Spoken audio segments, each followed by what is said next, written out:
Alrighty, people. I was making sure I got the time codes started at the right time, and I did.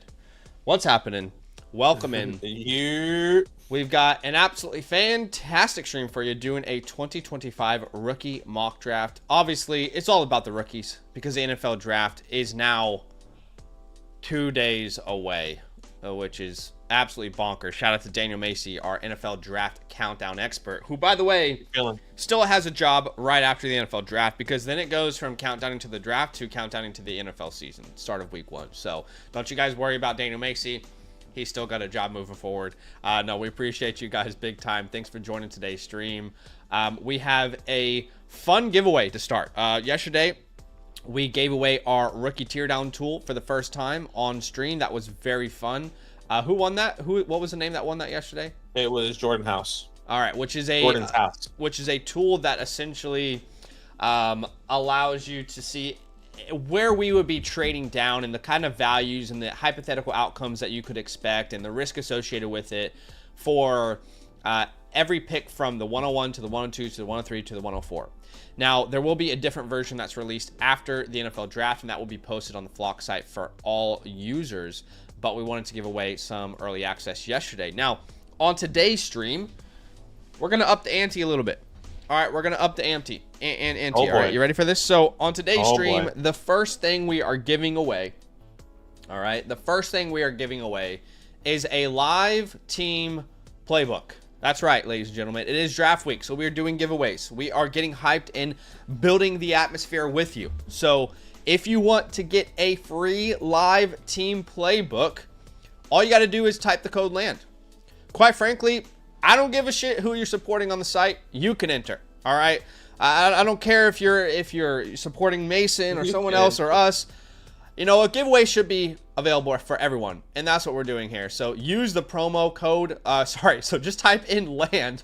I'm so ingrained in my mind. I know. Use the promo code LAND. No. It's the same. Use the name LAND. Just put in the chat. So all you have to do is type LAND in the chat, and you will be entered for a live team playbook. So definitely excited to do that. And today's stream is a 3-parter, okay? We're going to do a sleeper rookie mock draft. Then we're going to do some Origins tournaments, which are extremely fun. It's a great time to get in. The Chaos tournament is popping, almost halfway full. Then we're going to do some team playbooks, all right, and review some people's teams. So again, if you want to get entered, all you got to do is type LAND, L-A-N-D, into the chat, and you will be entered to potentially win a team playbook. I don't care if you're on a different promo code. I mean, giveaways should be for the people, and that's what we're doing here. What's up, NJ Casanova in the building? We got Freak here. We got Chef Keith in the building. Charlie is here. Johnny Detroit. What's up, Cash in the building? Kieran is here. He says, let's go 2 nights away from having the disaster landing spots for my favorite players and the dream landing spots for the players I dislike. Yes, that is always a fun part. Normally what happens. What's up, Liam, Brock? What's up, guys? Welcome in. We appreciate y'all for being here with us. And we've got a fantastic stream for you. And I'll say this, we'll do another giveaway if we reach our like goal today of 100. Okay. So wow, 2 playbooks? You kidding? That's right. So, and yes, Wyatt, if you do have a buy one, get one, oh no, not for that one. Sorry. That is an offline one only for the buy one, get one for last week. Sorry. That was my mistake. But here's the deal. If we get to 100 likes, we will do a second giveaway on today's stream. We will spin the wheel and see what else we can give away today. But again, that live team playbook is available for you. All you have to do is type in LAND into the chat. I don't care if you're on a different promo code. All right, we're for the people here. Okay, so again, 3-parter, sleeper rookie mock draft, rookie origins draft, and number 3, team playbooks. Let's go with numero uno here and get into rookie mock draft, Badaki. If people would like to join us, how can they join us for this rookie mock draft on Sleeper? Yeah, guys, join our Discord. That link is in the description. That link is going to be in the chat here on Nightbot. Go to that link and then go to the Fantasyland tab with the orange footballs. Okay, you can join each and every mock draft, even during and after the first round of the 2025 NFL draft. Okay, so definitely stay tuned. If you're going to be with us, we're going to be on our redraft channel. But if you want to join this mock draft specifically, join our Discord, go to the Fantasyland tab, go to announcements. That's how you can join each and every mock draft, okay? And I'll go ahead and I'll get in the middle here. I don't know if you want to join. If not, that's totally okay. I'll let the people join. I'll let the people join. Yeah. I'll I'll send that link out here. TLC to the chat while we're doing this. Little 3, 2, 1. There you go. That link is out. But yes, that link is out in the announcements tab, like Badaki mentioned, and this is going to fill up here very quickly, I imagine. Now, today's world, we are transporting into a alternate reality, and that alternate reality is built by ESPN's Jordan Reed. All right, and Jordan Reed, ESPN analyst, has created a 7-round mock draft. Now, initially, I sent it out to you guys, but the issue was that none of you could access it. I don't know if it's because I'm overseas. I'm in a different part of the world. I can freely access this mock draft from Jordan Reed, the 7-rounder.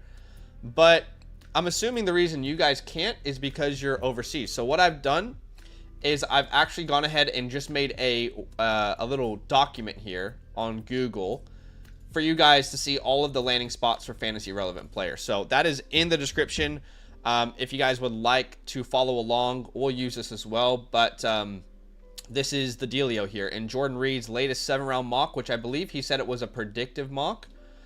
And this is what he has going down. He has Cam Ward to the Titans at number 1. The Browns get Travis Hunter at number 2 overall. Then we see Ashton Jeanty to the Raiders at 6. Interesting conversations around Ashton Jeanty right now. I mean, earlier it was like early in the offseason, people were saying, well, he's probably going to go to the Cowboys. No one should take a running back in the top 10.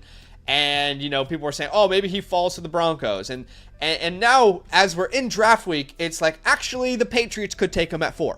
Actually, the Jags might take him at 5. And it might be coincidental because, let's be honest, as soon as it came out that the Raiders are pretty much locked and loaded to take Ashton Jeanty, all of a sudden, the Jags are like, actually, we're going to take him if he's there. Actually, we're going to take him. New England's going to take him if he's there. So it's hilarious because it seems like there's a little bit of gamesmanship going on here with people wanting people to move up for Ashton Jeanty. We'll see if it happens, but we know he's going to go top 6. It seems like a lock at this point. Shedeur Sanders in this one goes to the Saints at 9 overall. Then we have Ted McMillan to the Cowboys. Tyler Warren falls to the Colts. I think that is probably the least ideal outcome for Tyler Warren lovers out there. I think we'd love to see him, like, what is it, 10 to the Bears is ideal, but not in this world. The Seahawks grab Matthew Golden. Then Amarion lands to the Broncos at 20th overall. Dart goes into round 1, so we get 3 quarterbacks. He goes to the Steelers, and then Colson Loveland with pick 22. Unfortunately, in Jordan Reed's mock draft, and I do think it is potentially realistic, we didn't have more of those wide receivers go pick 22 plus, like 22 to 32. We didn't have like the Igbukas, the Burdens, these type of names that we want to see come off the board. But let's get into round 2, where he has Jalen Milroe to the Browns. Then we see Luther Burden coming off the board to the Tennessee Titans. The Jags grab Emeka Egbuka. Honestly, I have not seen that fit yet. When I think about player fit with what they already have in their organization, that fit is just, that's hot. That's hot. The way he compliments Brian Thomas is perfect. Trayvon Henderson to the next level. To the Bears. Then we see his teammate going to the Cowboys with Judkins there. Mason Taylor to the Seahawks. Jaden Higgins to the Broncos, which is a great landing spot there. Alec Manor to the Packers. Jalen Knoll to the Panthers. Trey Harris to the Texans. Into round number 3 here, where we see Tyler Shuck go to your Giants. Elijah Arroyo to the Browns. Kyle Williams to the Patriots. Terrence Ferguson is a Jet. Caleb Johnson, a Niner. The Patriots get Savion Williams. The Chargers get Jalen Royals. Dylan Sampson goes to the Jaguars. The Texans grab Devin Neal. The Rams grab Jack Besh. Torrey Horton to the Saints. Cleveland Browns get DJ Giddens, which I'm obsessed with that landing spot. I keep saying it and I love it. DJ Giddens, or RJ Harvey goes next to the Chiefs, which is hot. David Martinez to the Giants. Into round 4, where Ty Felton is a Giant, Kyle McCord is a Jet, Harold Fannin is a Panther, which makes no sense. Cam Scottaboo to the Bengals. He falls to round 4. Jaden Blue to your Steelers. Trevor Etienne to the Chargers. Bashal Tutin to the Commanders. I like that. Quinn Ewers to the Dolphins, and Isaac Tesla to the Niners. Into round 5. I only went to round 5, and that's why the stream was late. Full transparency, all right? I know you guys are often harping on us like, oh, wow, the stream was late. No, big surprise. But the reason it was late is simply because I had to put this document together for you. So hopefully you can see where I'm coming from here. Deontay Thornton to the Titans in round 5. Then Will Howard is a Raider. Right after that, we see Brashard Smith to the Patriots. Xavier Restrepo to the Jets. The Panthers get Jordan James. This guy, I don't know who that is. Kyle Monangai goes to the Eagles. LaKent Allen to the Bills, and Ollie Gordon to the Seahawks. So don't worry, Ollie Gordon lovers. They found him a spot here. But that is the world we're living in. How would it impact Dynasty rookie drafts? I definitely think a mock draft like this would heavily impact Dynasty rookie drafts. It would change things up dramatically. So let's go ahead and get this thing going here in 3, 2, 1. Again, I appreciate you for being here with us. Go ahead and smash that like button. If we reach our 100 like goal, we will do a second giveaway on today's stream. Again, if you want to be entered into the first giveaway, we are giving away a live team playbook. All right, we're doing these giveaways leading up to the NFL draft to build excitement. We're excited. We want you to get excited. All you have to do is type in LAND, L-A-N-D, into the chat and hit the like button. And you're going to be automatically entered to win a free team playbook. Let's see. Ashton Jeanty goes #1 overall. Remember, he was the pick to the Raiders. The Raiders took him at 6 overall. Yeah, which I mean, hot. I'm loving all the rumors. I mean, because I'm not saying I called it. I'm just saying. No, I was actually going to say that. Go ahead. Sorry. Look, I'm not going to say I called it. I just think that with a talent like Ashton Jeanty and the way that the NFL has been talking about it, and the time that I kind of brought up Ashton Jeanty to the Patriots, was just saying, okay, who are the blue chip players in this draft? And a lot of people only think there are 3 blue chip players: Ashton Jeanty, Abdul Carter, and Travis Hunter. Yes. So those are the only 3. And if someone like Ashton Jeanty, who's the blue chip player, that is probably the one out of the 3 that's for the rest of the however many players that are available in the draft, and you're the Patriots sitting there at 4, you take the best available player, whether it's a running back or not. And I personally think the Patriots have always been in play for Ashton there at 4. And we've seen the success with Mike Vrabel and a running back like Ashton Jeanty. I guess not the running back, but we've seen a success in how he can use the running back like that, right? So, all right, let's just quickly, before you make your pick, let's recap the first 6. All right. So with the first 6, we had Jeanty, who's a Raider at 6 overall. Cam Ward, who's a Titan, #1 overall. Amarion Hampton goes off the board here. He goes to the Broncos at pick 20 in the first round. Trayvon Henderson at the 104. He goes to the Browns early second round. Love that pick. Look, McD, I love Luther Burden just as much as you, my friend. I mean, we're on the same page. I love him. But I cannot justify taking a round 2 wide receiver over all the other options that are still on the board. Look, I think he could absolutely dominate in Tennessee. But the hit rates on these round 2 receivers, I mean, maybe this is the next Ladd McConkey. And maybe I'm wrong. Maybe I should stick more to my guns. But you have a round 1 Tet McMillan still on the board. There's 2 round 1 quarterbacks, these tight ends. So that might be tough. But then Tet McMillan, don't forget, Tet went to the Cowboys at pick 12 overall. He'd be a great fit alongside CeeDee Lamb. But you're on the clock here, and walk us through what you're thinking there. Yeah, I mean, 2 Cowboys going back-to-back here, going to the Dallas Cowboys, and Quinshon Judkins in the early second with the 44th overall pick. Easily going to be the starting running back in that backfield. I'll take him here at the 107. I think I could have gone a quarterback, but I'll take Quinshon there. 2 things that surprised me so far. Judkins falling to you at the 7 spot. If he actually goes round 2 to the Cowboys, this man is going to finish top 12 as a rookie. It's almost a lock. Like, unless he's injured, I feel like this man is going to finish top 12 as a rookie. The amount of workload he would get in an offense that's as good as the Dallas Cowboys offense, I'm shocked that he fell that far. And then I'm also shocked that Travis Hunter falls to the 108. We've talked about this. If he goes to the Cleveland Browns, they have very openly stated that they are comfortable to play him at wide receiver. And I just want to quickly add to this conversation before we move on. If you're worried about Travis Hunter, I think now is the time to stop worrying about Travis Hunter. Someone in our industry, great name, Ron Stewart. If you don't know Ron Stewart, he recently tweeted out a little clip, and it has everything to do with Travis Hunter. Let me find it for you guys. Where is this clip? So it was a clip from Move the Sticks, Daniel Jeremiah. If you don't know Daniel Jeremiah, that's his tag on Twitter. It's Move the Sticks. And Daniel Jeremiah basically goes on to say that if Cleveland take him, he's going to major in offense and minor on defense, meaning he's going to be primarily a wide receiver and then secondary as a cornerback, not the other way around. And that is directly from Daniel Jeremiah. And he's saying it with confidence. Yeah. He's saying it with 100%. The utmost confidence. And Daniel Jeremiah is someone I trust in the industry. So if this is truly going to happen, and you know, Daniel Jeremiah is saying it, their GM is saying it, we're seeing more and more people every day say it. If this is truly going to happen, I do not think we can have Travis Hunter fall out of the first 4 to 5 picks. I mean, I think you can make an argument after the 102 with Hampton if you want to go Hunter or Cam Ward. I think that's where it starts, at the 103, the 104. So I'll just say my take on it. I know that we've never been in this situation before. I know we have never truly seen someone who's going to try and play both ways since we started playing Dynasty football together.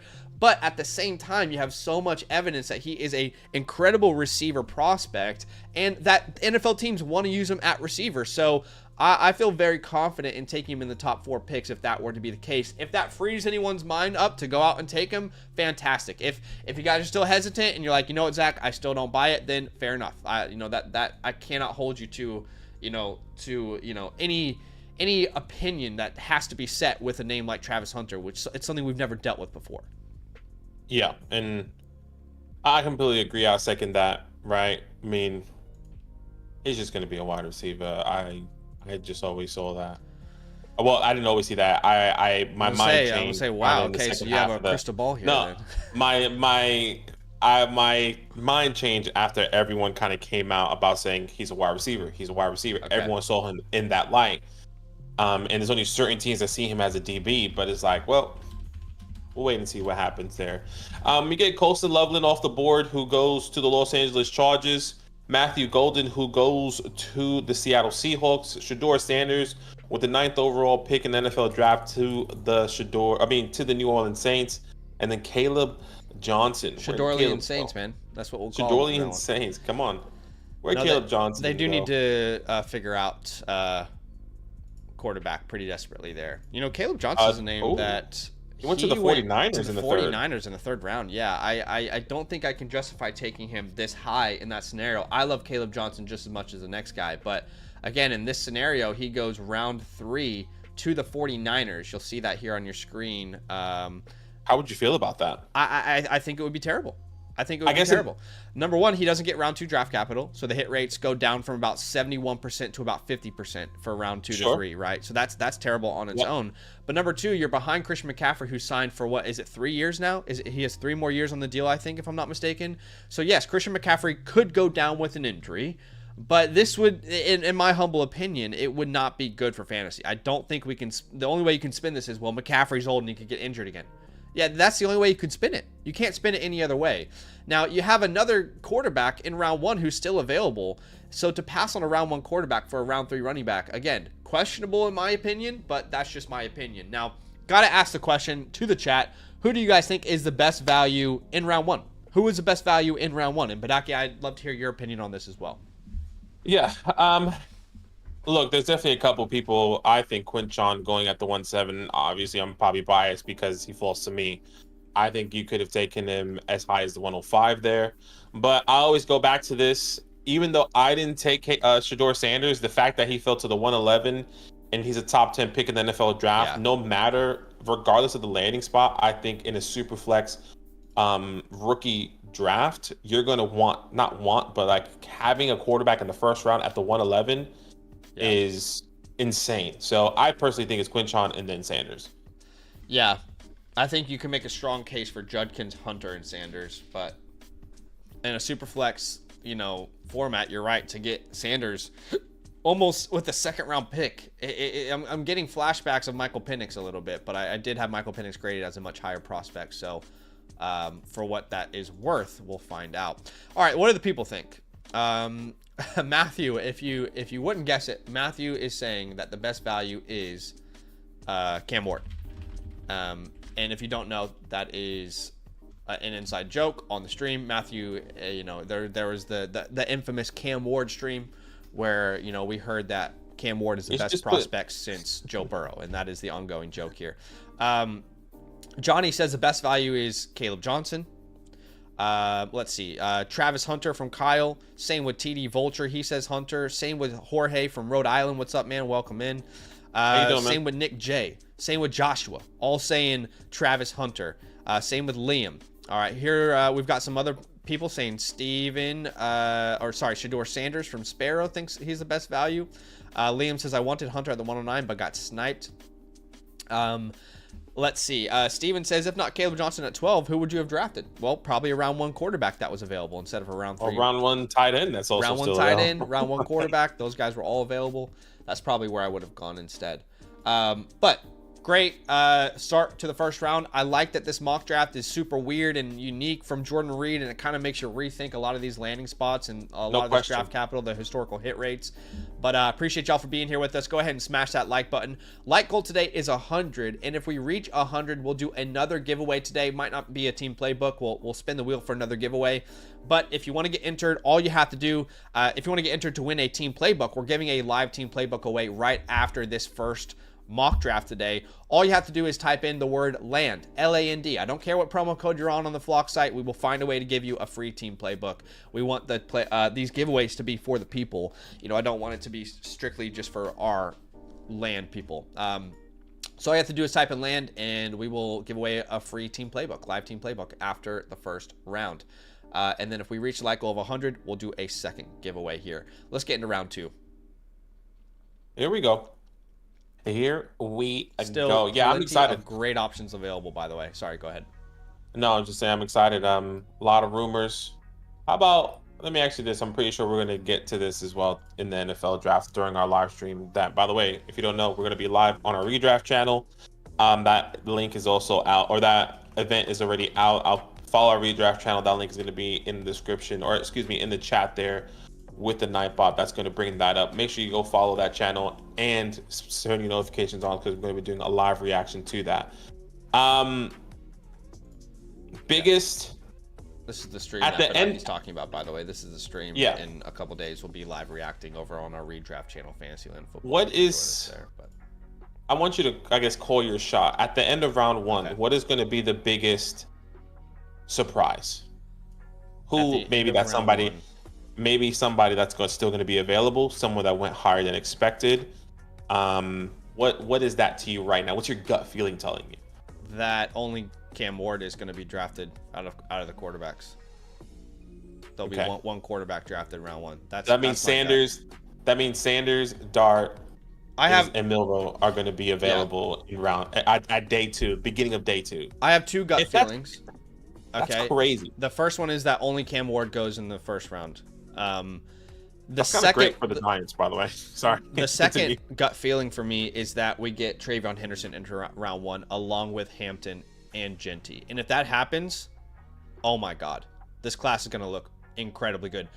But those are my 2 things that I think could be shockers that I could legitimately see happening. Again, only Cam Ward goes in round 1 for the quarterbacks, and then Travion Henderson is the 3rd running back in round 1. That would be, I think, my 2 big shockers where like the Dynasty community is like, holy hell, this was, wow. Okay, we didn't see this coming. Yeah. All right, Tyler Warren comes off the board here at the 201. First round pick, falls to the 2nd round. He goes to the Colts. Maybe this is Brock Bowers 2.0, or we're questioning these landing spots a little bit too much. And then Jackson Dart. This is how good this class can be. You can potentially get a round 1 quarterback at the 202, ladies and gentlemen. A round 1 quarterback. He goes to the Steelers. Pick 21. That's how good this class can potentially be. Emeka Egbuka, if you don't remember, at the 203 there, he went in round 2. He went to the Jaguars. So perfect complement to Brian Thomas there long term. Then we get DJ Giddens off the board, who is a Cleveland Brown in round number 3, if I'm not mistaken. Is that right? DJ Giddens, round 3. Yes, that is right. Round 3 to the Cleveland Browns. Right after that, we had Jalen Knoll, who went to the Panthers, and Jalen Milroe, who was the first pick in the 2nd round to the Cleveland Browns. And now, Badaki, you are on the clock. What are you thinking here? Yeah, a lot of good names still available. I got 3 names in mind, 2 wide receivers, 1 running back. Whew. I'm going to go with the higher draft capital. And I actually like this landing spot better. I'm going to go with Jaden Higgins here. He goes to Denver Broncos. Yeah, I like it. 2nd round, but there's another wide receiver and running back that's out there. But I'm just thinking about the pathway. I'm thinking about how he's going to outwork his production there. And obviously with Cortland Sutton still only having a 1-year deal, having a 2nd round draft capital, if Cortland Sutton is gone after this year, he can be the number one there potentially. So, and that was another guy, R.J. Harvey, who was on my queue.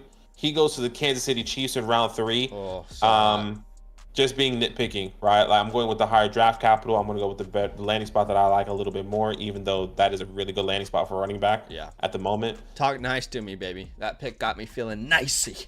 Shout out to John Gruden. Easy, classic. Yeah, but RJ Harvey to the Chiefs would be awesome. I think he'd be a great addition to their Chiefs. Round 3 is nice capital for him. I don't think he goes round 2, but round 3 is probably his ceiling. So that's best case scenario there. Yeah, Matthew. If you guys go check out Matt Harmon's reception perception on Jaden Higgins, he has some similar feelings that he had towards Keon Coleman. I do believe that there is a much better foundation for route running in Jaden Higgins' game than there was for Keon Coleman. I mean, no one was a bigger Keon Coleman hater last year than us. But I do think there is a better foundation. What I have always said for Jaden Higgins since day one is I think he's better suited as a big slot than a true outside X. And some people are comparing him to Drake London. That seems a little too crazy for me. I think we just throw out comps willy-nilly a little bit too much in our industry. And sometimes I am also, I fall to that as well at times. Sure. But sure. I think he could be an incredible big slot in the NFL, and the Broncos are a great fit for him. He's incredibly gifted with his hands. That is one of the most reliable part of his game. Is that big body, but his hands are outstanding. They're A1 sauce, so definitely reliable. Appreciate y'all for being here in the chat with us. And TD says, could Kansas City take Henderson in round 1? Possibility. Any one of these teams could go round 1 running back for sure. We've seen that. We've seen something like that before, though. Obviously, Clyde was different. See, I don't think that's a good comparison though, because Clyde was just never a good prospect. These are great prospects. I'm not saying that it's going to go down that same route. It's just giving similar feelings. Sure. The first thing that people are going to go to is like, oh, do we want to go down this same route we went with here with Travion Henderson? And I love Travion Henderson. I think every single day, if we put Clyde and Travion as prospects next to each other, it's Travion by miles. But I just think people have PTSD. Yeah, which is fair enough. I mean, heads up, Dylan Sampson was at the 210. Sampson went round 3 to the Jaguars. I am not going to lie. The closer we get to the draft, the more my alarm bells are ringing for Travis Etienne and Tank Bigsby. And it makes a lot of sense because it does. We're actually now 2. If you think about for Etienne, we are now 2 coaching staffs removed from him being drafted. If you think about it for Bigsby, we're now 1 coaching staff removed from him being drafted. Typically, these guys don't want to be based off of like previous regimes. They want to set their own ways and their own cultures, and they want new guys to do that. And for them to say they're in on Genty, they think he's the missing piece for their offense, tells you they're heavily considering running back. So, man, it is scary season right now. Yeah, for but even then, that Jags backfield, I think that might be.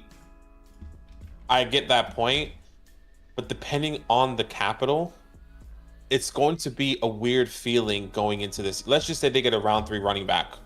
Let's just say Dylan Sampson, who went in round 3. Oh, actually, he actually does go to Jacksonville Jaguars. Yeah, no, he doesn't instantly get the job. Do you think?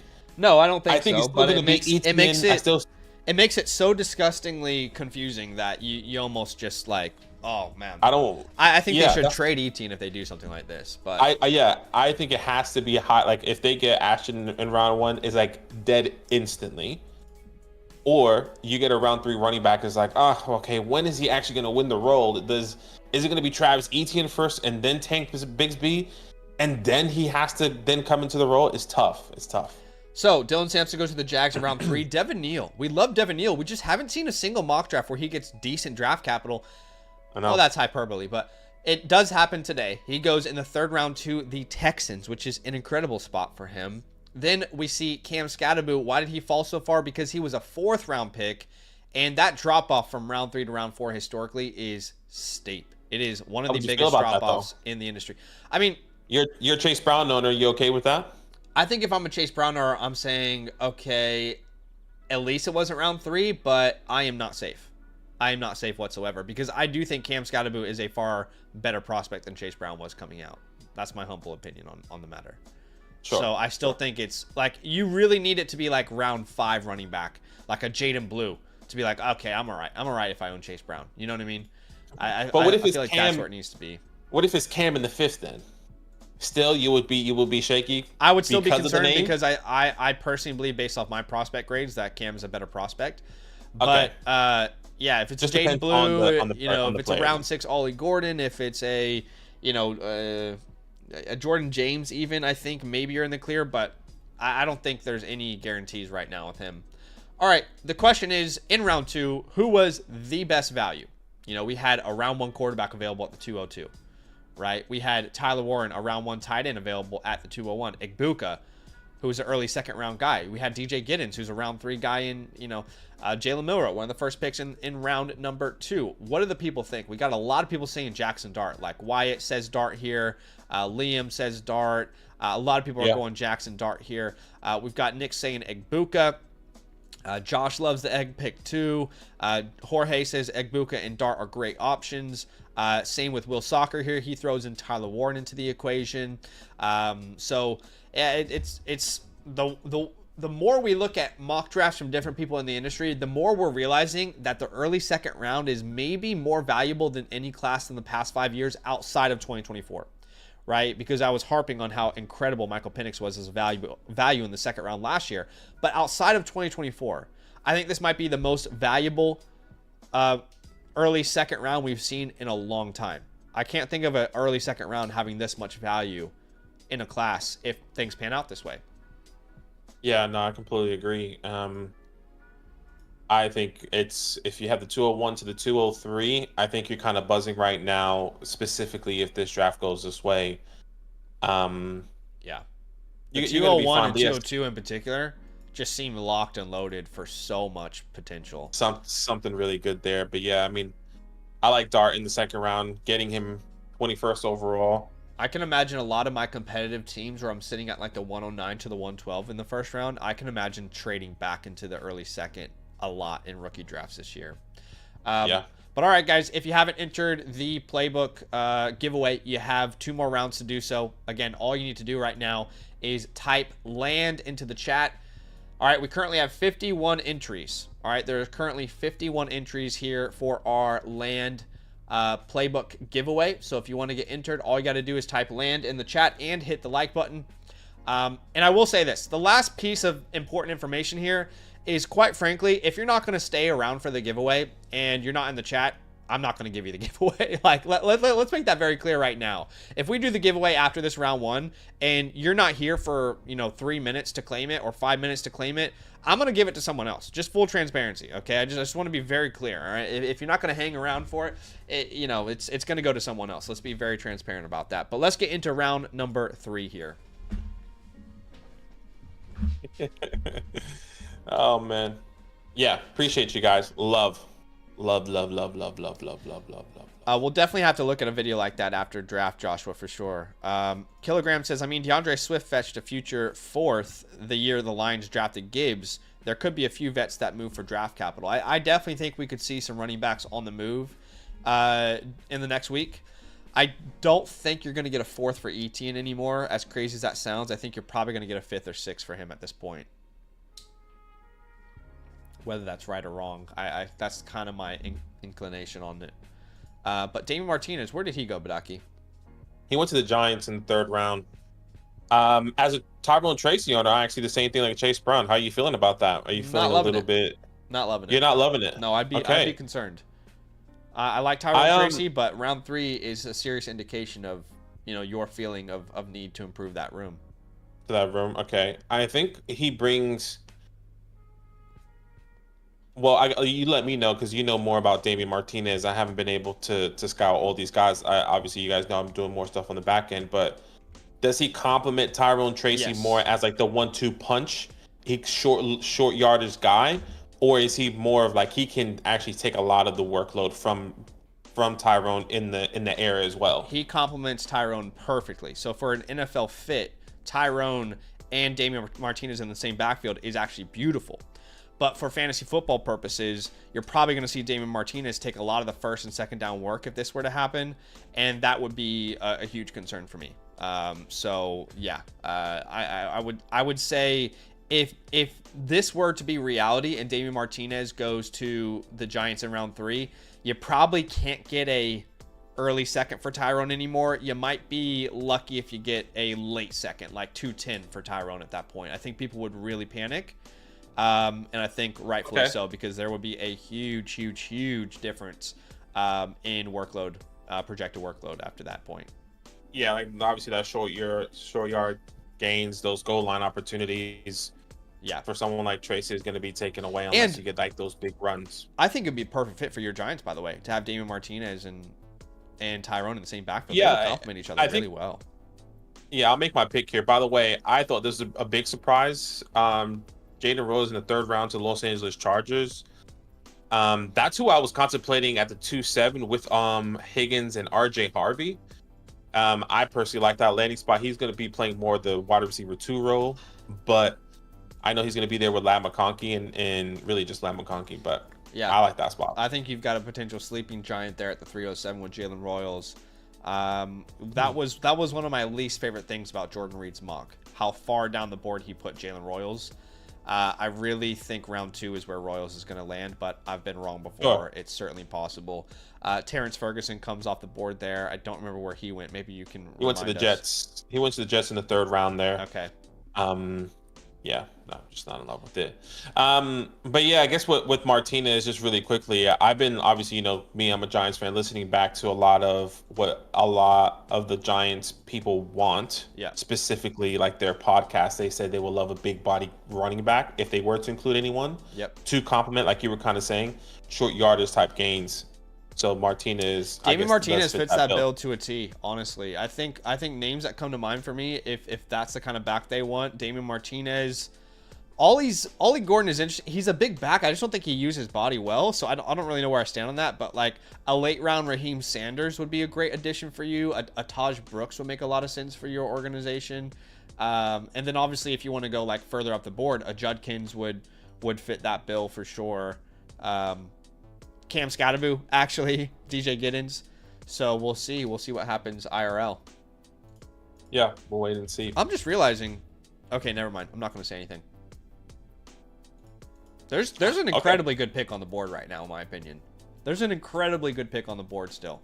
I'm not going to say anything, but I don't know. I'm just saying someone's about to get a big old value here at the end of round 3. I appreciate the super chat here from Dugster. What's up, my man? He says 14 team, 1 quarterback, 203, 17th pick. Who you got? Oh man, that is so dependent on draft capital, Dugster. I will say in your format, particularly my friend, the 203 is going to hold a lot less value than a 12 team. I know that seems crazy to say. It's only 2 picks difference between a 12 team and a 14 team, but that is where the tier break is probably going to be. Right around that 203, 204 in a 12 team, which means yours is really 205, 206 value kind of here. So I think you're going to be right outside of that range that we really love in this year's class. But man, I will say that there's plenty of options that are going to be there. A lot of these running backs that we love could get great draft capital. The Giddens, the Harveys, the Sampsons, the Neals. It's a great running back class. But then you'll have some of these, tier 2 or 3 receivers that might be available, like the Knowles, the Besh, the Higgins. Maybe a tight end might fall if your type of league doesn't prioritize tight ends. But it's really difficult to say right now. What I will say is our rookie rankings will be updated on the 2025 rookie report, which is available to all of our members over there on Flock. And we'll also make a bunch of content after the draft to update you guys on rankings as well. But I appreciate the super chat, my friend. By the way, after Arroyo, we had Jordan James come off the board and Ollie Gordon. And I still feel like someone is just missing on a glaring value. Am I losing my mind? Is this player... I don't see this player gone off the board. I think I might be losing my mind. I think I know who you're talking. I was trying to figure it out. But I am still losing my mind. I am still losing my mind. How are we letting this guy fall to the 403? I mean, I would probably take this guy maybe right around Damien Martinez. I don't know. Let's see. Maybe I'm losing my mind. Maybe I'm the idiot here. Daniel Macy will pick him. We believe in Macy. Well, Macy has this awesome ability to just know exactly what my mind is thinking. We're always on the same page. Anytime I'm in a draft with him, he always drafts the people that I want. Yeah, he's going to be no hesitation too. Like if West doesn't take him, it's going to be whoever West picks, and then boom, guaranteed. There it is. It's Macy. There it is. There you go. Bashul Tootin. Are you telling me? Okay, hold on. Wait 1 second. Bashul Tootin at the 404. Guys, I know. He goes round 4. Are you kidding me? He is the perfect fit for that offense. We're talking the Washington Commanders, who desperately need a running back to make a difference on their team. Think about an upgraded version of what Austin Eckler was for this team last year, with a little more juice now at this point of his career. He goes round 4 to the Commanders, who have no solidified backfield whatsoever. You want to talk about backfields that are wide, butt-ass naked open? We're talking about the Commanders right there at the top, okay? Brian Robinson and Austin Eckler are not stopping you from another guy breaking out. That's just not happening. So for Bashul Tootin to go all the way at the 404 in this mock draft, I mean, my goodness. That shows the strength of this class. That's crazy. Yeah, no, good pick there. Oversight from all of us. Tyler Shookware. Okay. All right. Who should we take? Savion Williams, nice pick. Will Howard, nice pick. I mean, you know, in this scenario, I'm pretty sure Will Howard, he went to the Raiders, so it's hard not to think about that connection with, you know, Pete Carroll going late round quarterback, and then also Chip Kelly. But I will say, historically, it's a bad bet. But I like the fit. I like the picture that you can paint there. Jorge is very right here. The sleeper ADP is rough. It is rough. There's no doubt about that. You got to scroll a little bit on some of these names. Matthew says Cam Warner's already picked. I like the Brashard Smith pick. Where did he go? Went in the 5th round to the New England Patriots. I like it. I like it a lot. Cool. Matt Hat says Martinez is a late draft crush of mine. I was sleeping on him a ton early on. Yeah, I think he's a very good player too. I think he's like a plus version of Brian Robinson, you know. So a more athletic Brian Robinson is the way I view him myself. I definitely think he can, you know, in the right backfield, get about 10 to 15 touches a game. I don't think he's a long-term answer for an organization, but I think he's a really good, like, 2 to 3 year productive fit for someone. As Torrey Horton comes off the board there at the 408, this is pretty much your last chance, guys, to enter today's giveaway. All right? This is pretty much your last chance. We currently have 61 entries. All right? We are giving away a free live team playbook. All right? We're doing these giveaways all the way up leading to the draft and through the NFL draft. All you have to do to enter the giveaway is type the word land into the YouTube chat and like the stream. That's the only 2 things that you have to do. Once you do that, you are entered into today's giveaway. We're going to give away a team playbook right after this. Today's stream is going to go as follows. The rookie mock draft.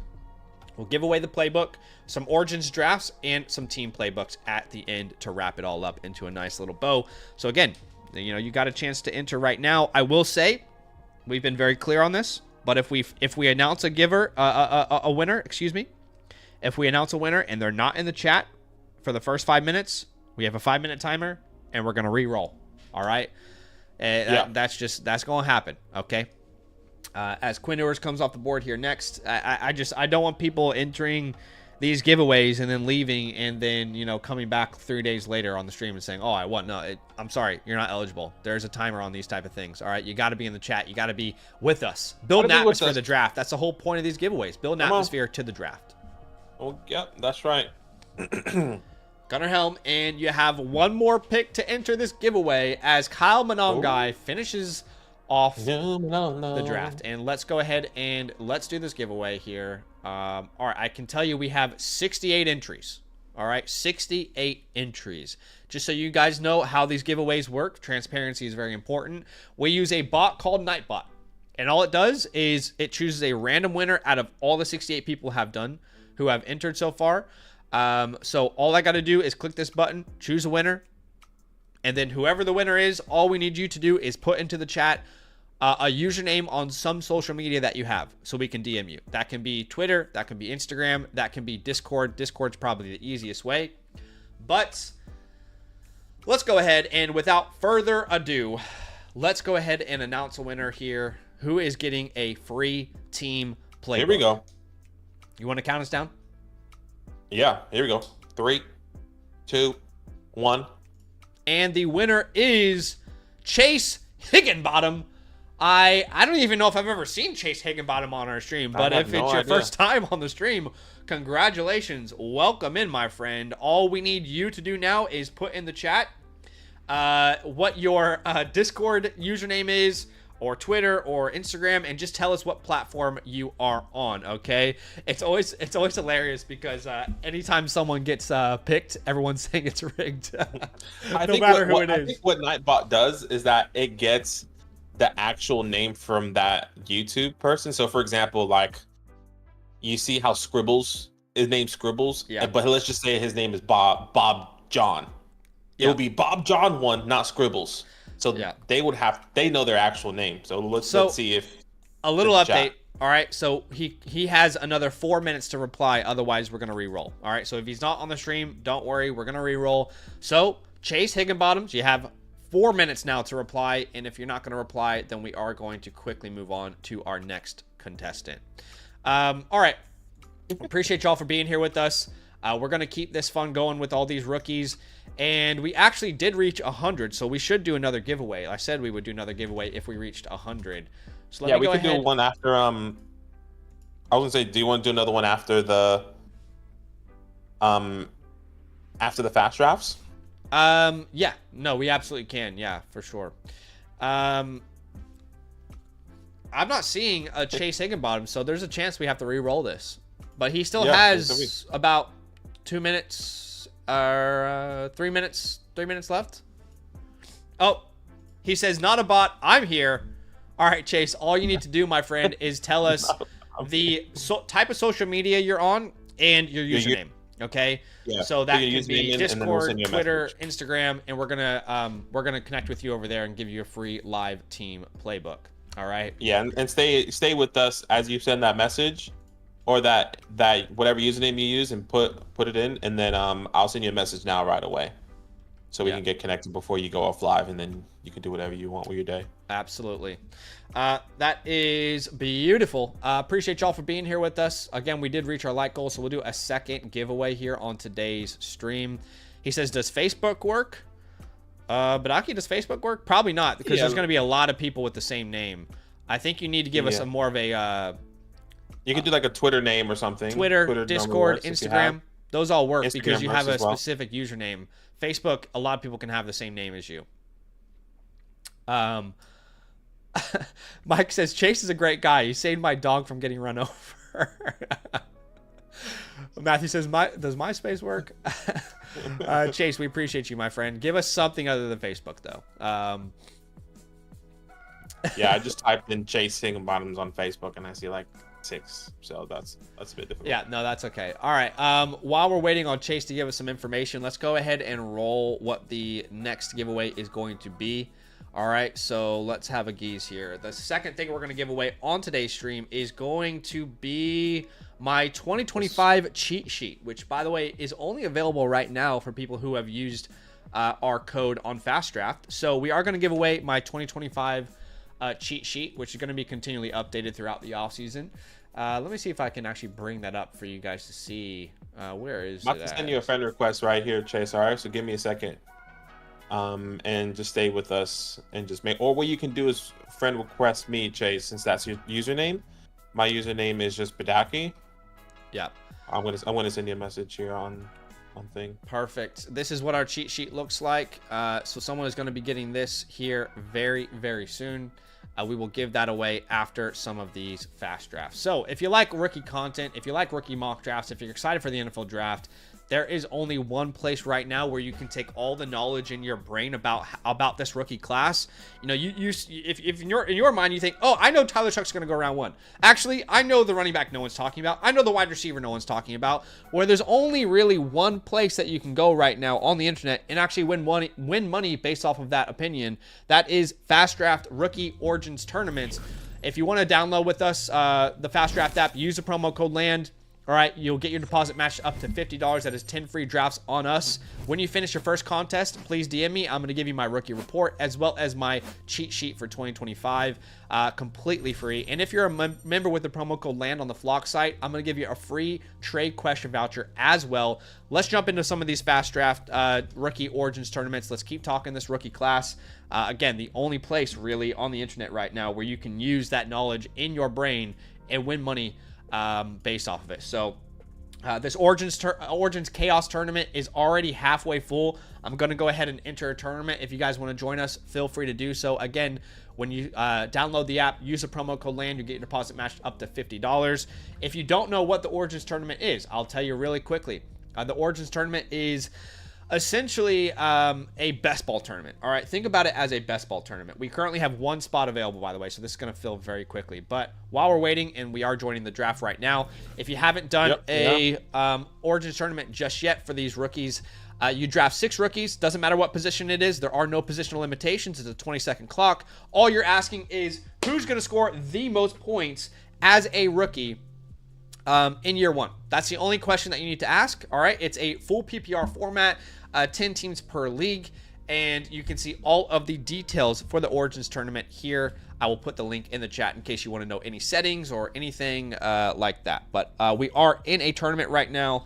Again, your boy is on the clock at the 101. I keep asking, I keep begging, please fast draft. Let me draft at the end of the board, and they keep putting me at the beginning. But I'm not going to complain too much because I get the best player in the 2025 class. We are taking Ashton Genty. Where did you land in this tourney?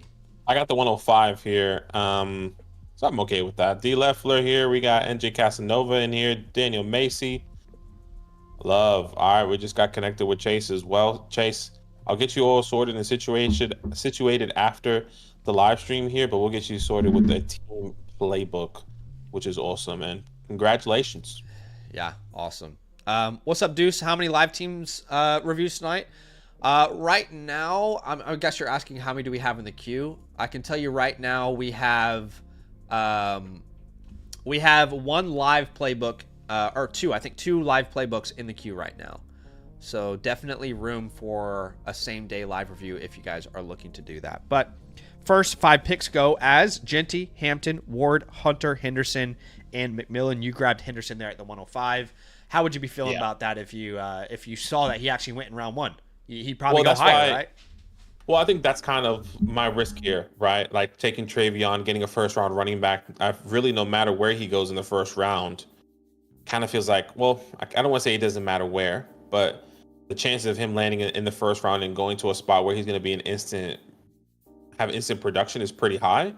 So I'd rather take that chance with Tet potentially being the wide receiver 2 going to hypothetically the Cowboys. Yeah. That might be a little bit less of an instant production there. But yeah, having a good run here with Quinshawn Junkins, Caleb Johnson, Emeka Mbuka, Shador Sanders, Luther Burden, and Jackson Dart at the 202, which, how you feeling now? Are you going to take some chances on Dart in the first? If I'm at the back end of the board and there's not another player, I probably would still want to start Golden just because I know he's going round 1. But I'm not opposed to it. Like I said, my biggest hot take for the draft right now is that there's 2 hot takes. Only Cam Ward goes round 1. That would not surprise me from the quarterbacks. And number 2, we get 3 running backs in round 1 with Henderson being the 3rd. But again, if it's more than 1, I'm not going to be shocked. That's just like my hot take. Like maybe I think that could shock people if that were to happen. But yeah, so I'm not opposed to it. I think exposure is important in a tournament like this. You know, to have different builds is obviously going to be very helpful with these type of tournaments as Dylan Sampson comes off the board there. I mean, maybe I should take a shot on a Jalen Milroe here, because I don't have any exposure for him just yet. Instead, I think we're going to grab Trey Harris. We don't have any Trey Harris yet, so we'll get some of our exposure to him up a little bit. 103 sometimes is rough, or 101, excuse me, is sometimes rough. Yeah, with that 3rd round reversal. I mean, it makes the tournament fair, you know, so we have to recognize that the tournament is more fair with the 3rd round reversal, but it does make it really tough being at the 101. Yeah, there you go. See Jalen Milroe there. Jalen Royal, excuse me, is constantly being a 3rd round pick, which I guess in a 12-man league, he's still a late second rounder, which kind of makes sense. Giddens off the board there. Daniel Macy starting with Quinshawn, Matthew Golden, and Giddens. Yeah. Giddens comes off the board there at the 304. I'm a big fan of some DJ Giddens. Y'all know that by now. Yeah, I mean, ladies and gentlemen, we are 2 days out. 2 days out from the draft. This is your last chance to get your knowledge into a tournament. Your knowledge, the things that you know that you don't think anyone else knows. This is your last chance to get in there. As we get a little run in running backs here with Giddens, Ollie, Neal, Tootin, Alec A. Manor comes off the board. And then Kyle Williams sniped. I get sniped on Kyle Williams. Wow. But Jack Besh, that's perfect. We're definitely going to go Besh with that first pick. Yeah, you know what we're going to do here? We're going to go Jack Besh. And in case I'm wrong, in case I'm an absolute fool, we're going to also grab Tyler Shuck, I think. There's certain people in this community. I'm not certain people that really think Tyler Shuck is a top 3 quarterback in this class. So, if that's the case, I'll take a shot in here at the 401, get some exposure up. Tyler Shuck off the board there. I mean, yeah, I've been hearing a couple things about him. Nothing too crazy, but a lot of people think he can go in the first, which I honestly haven't heard. I just feel like I've been hearing it. Have you heard it from like main social media platforms that Tyler Shuck can go in the first type vibe? I've heard many people think he could go early second. Like I've seen him as a top 50 pick often in a lot of mock drafts, but I don't know. Is first round possible? I guess. Like if the right person falls in love with him, anything's possible. But yeah, Brashard Smith coming off the board there. Damian Martinez is a nice pick as well.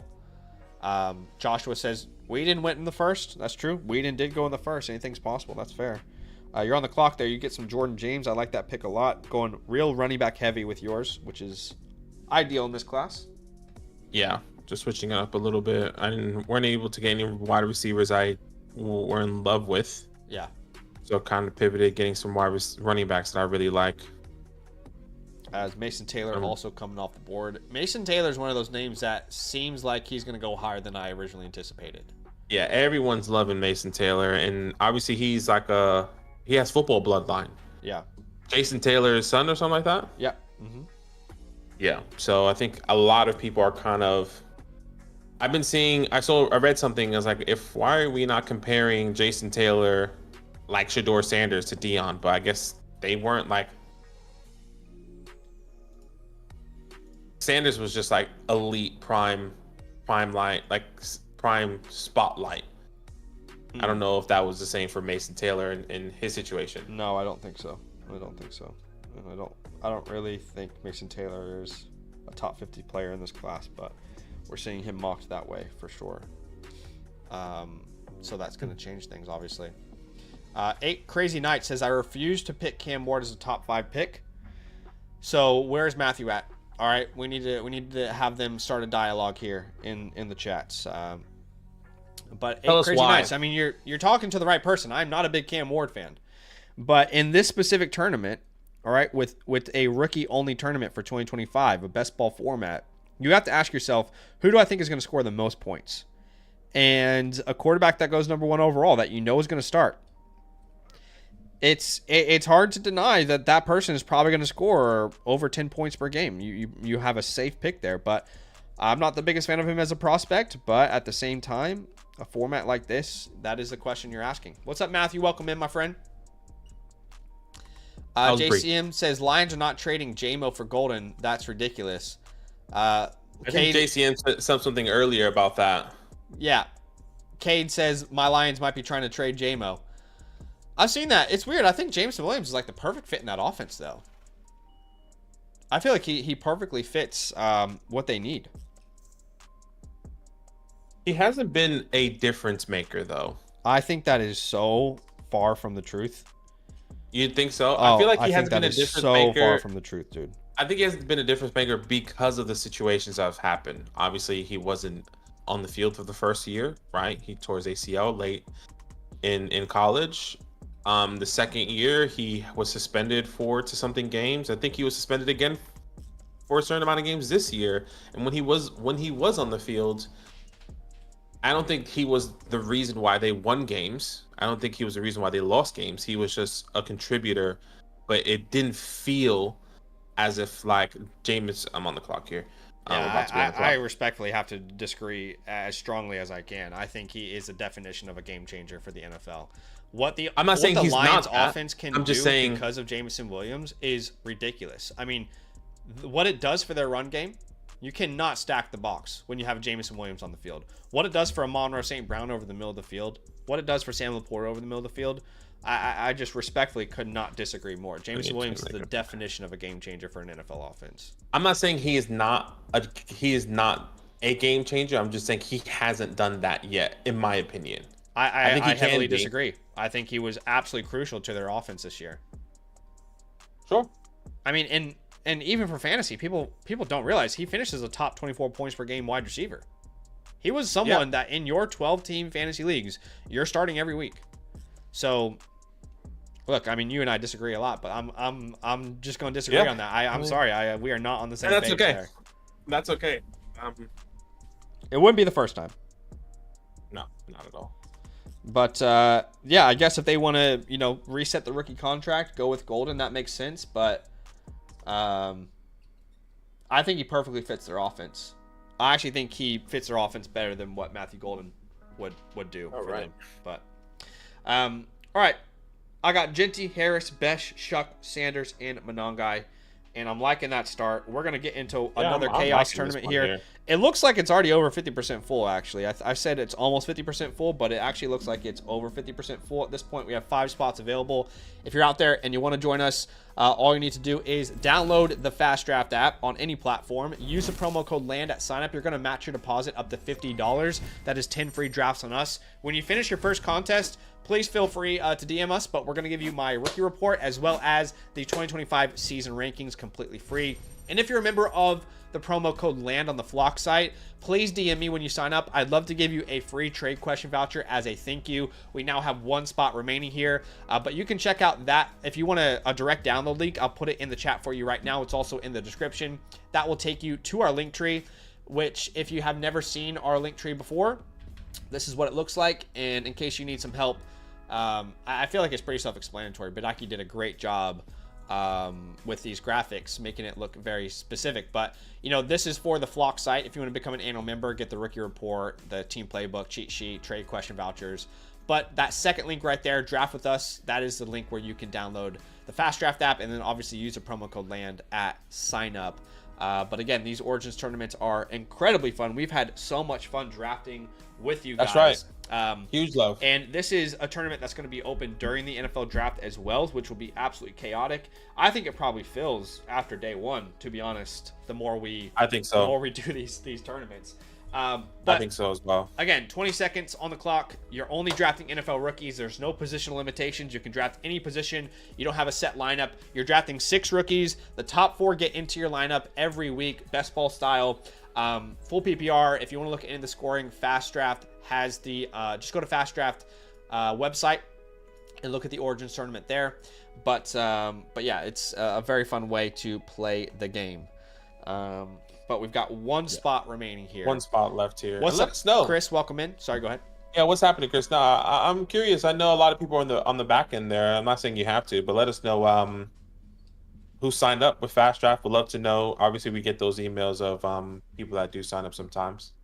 I'd love to report to you guys that I am officially on the back end of the board. Your boy is at the 107, and I'm cheering because that's where we want to be in these drafts. At the 106. We're back to back here. Yeah, so NJ Casanova, D. Leffler here.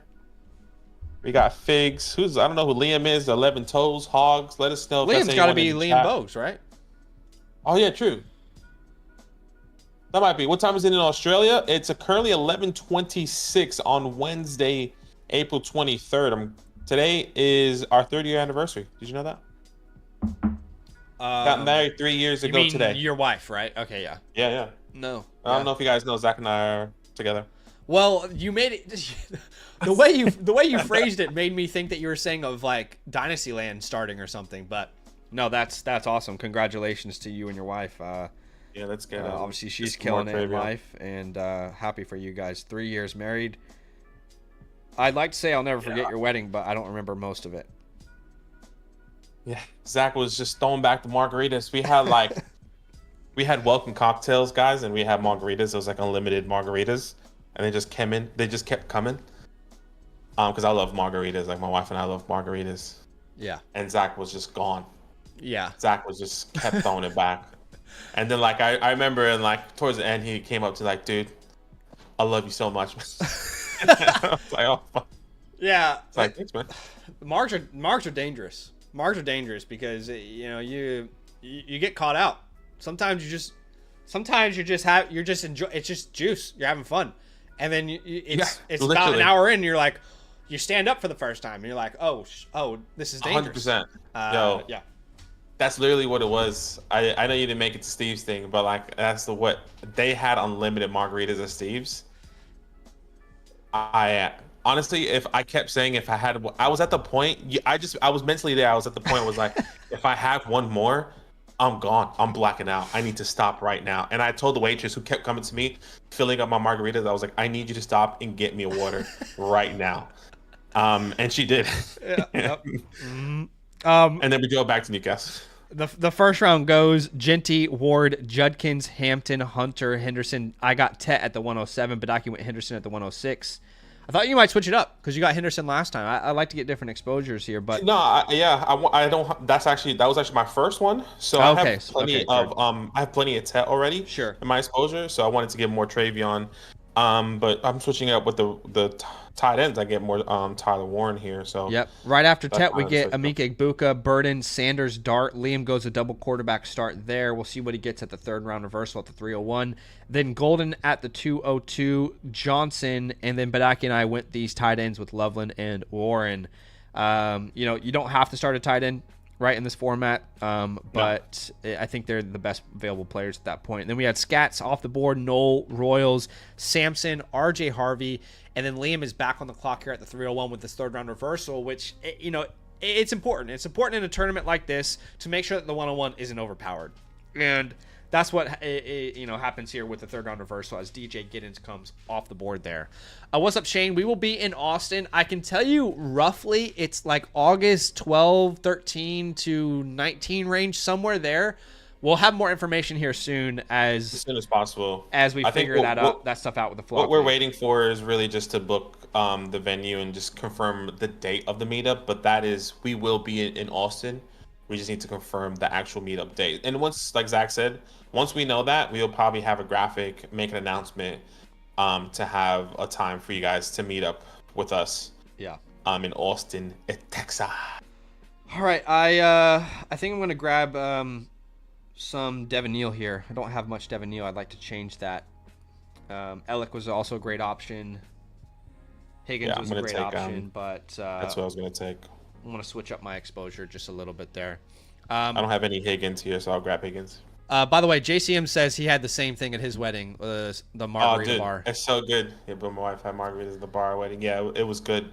And then we had that, and we had an open bar. So like, we had the margaritas, and then we had any alcohol or whatever you wanted or spirits that you wanted at the bar. So Evie said, last time I had margs, I wound up in a Tijuana jail cell with hairless cat and no front teeth. So, a bit dangerous. They're a bit dangerous. A bit dangerous. Macy, we'd love to see you there, man. Love to see you there. Yeah, I think the meetup's going to be big this year. I think it's going to be pretty massive. Yeah, I think we've all have significantly grown. Like all the channels have grown, and like I think we had about 60 to 70 people, and we only thought like 50 showed up. But a lot of people bought like. I remember we were just like, we only had like 50 people that like signed up to Camp Comfort tickets or whatever, and then there was just way more people. There was like, oh yeah, I brought my brother, he's into fantasy. I brought like my brother-in-law. I brought like my little brother who's just getting into fantasy. I was like, oh shit, like you brought the whole family. That's sick. Yeah, I think this year is going to be even bigger. And 11 toes at the 101. Went 4 running backs in a row: Genty, Harvey, Tootin, and Martinez. And I'll be honest, that's kind of hot. That lineup is spicy. That's kind of hot. I mean, that is dangerous. Liam says, do you feel like alcohol made your wedding better or worse? I was 20 when I got married, so it was a dry wedding. I think it just lets people unwind a bit more. I think it just, yeah, I think it depends on your friends and your family and if they're drinkers. Not saying like my family are big drinkers, but like my family are, I would say, and my friends are kind of like light drinkers. We'll have a drink. I'm on the clock here. Let me just make a pick. I'm gonna pick Jacquees. Yeah. Um, I don't know. I think it made it. I think it didn't make or break it. I think we would have just as much fun without liquor, or alcohol. But yeah, I thought it was okay. Oh no, it was fun. Did you had alcohol at your wedding? Yeah, yeah, Yeah. yeah. We just had a big variety of different options.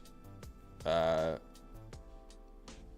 beers and ciders and all these. Yeah, I guess things. like Spirits. I mean, I don't know, Liam. You said you got married when you were 20, so you got married pretty young in the sense of like paying that amount for like an open bar. Yeah, at a wedding. It's pricey. It's pricey, so like not having that, it's totally okay, you know. Yeah. Yeah, absolutely. What's up, Mike? Thoughts on Khalil Mullings? I think he should go back to linebacker. That's my thoughts on him. No, like I know that's short, but I genuinely was. He's ranked last of my running back rankings right now. I think it would be a mistake for anyone to take him in the first 5 rounds. Maybe that's too harsh, but I mean, it's obvious that he played linebacker. He looks like a linebacker trying to play running back, in my opinion.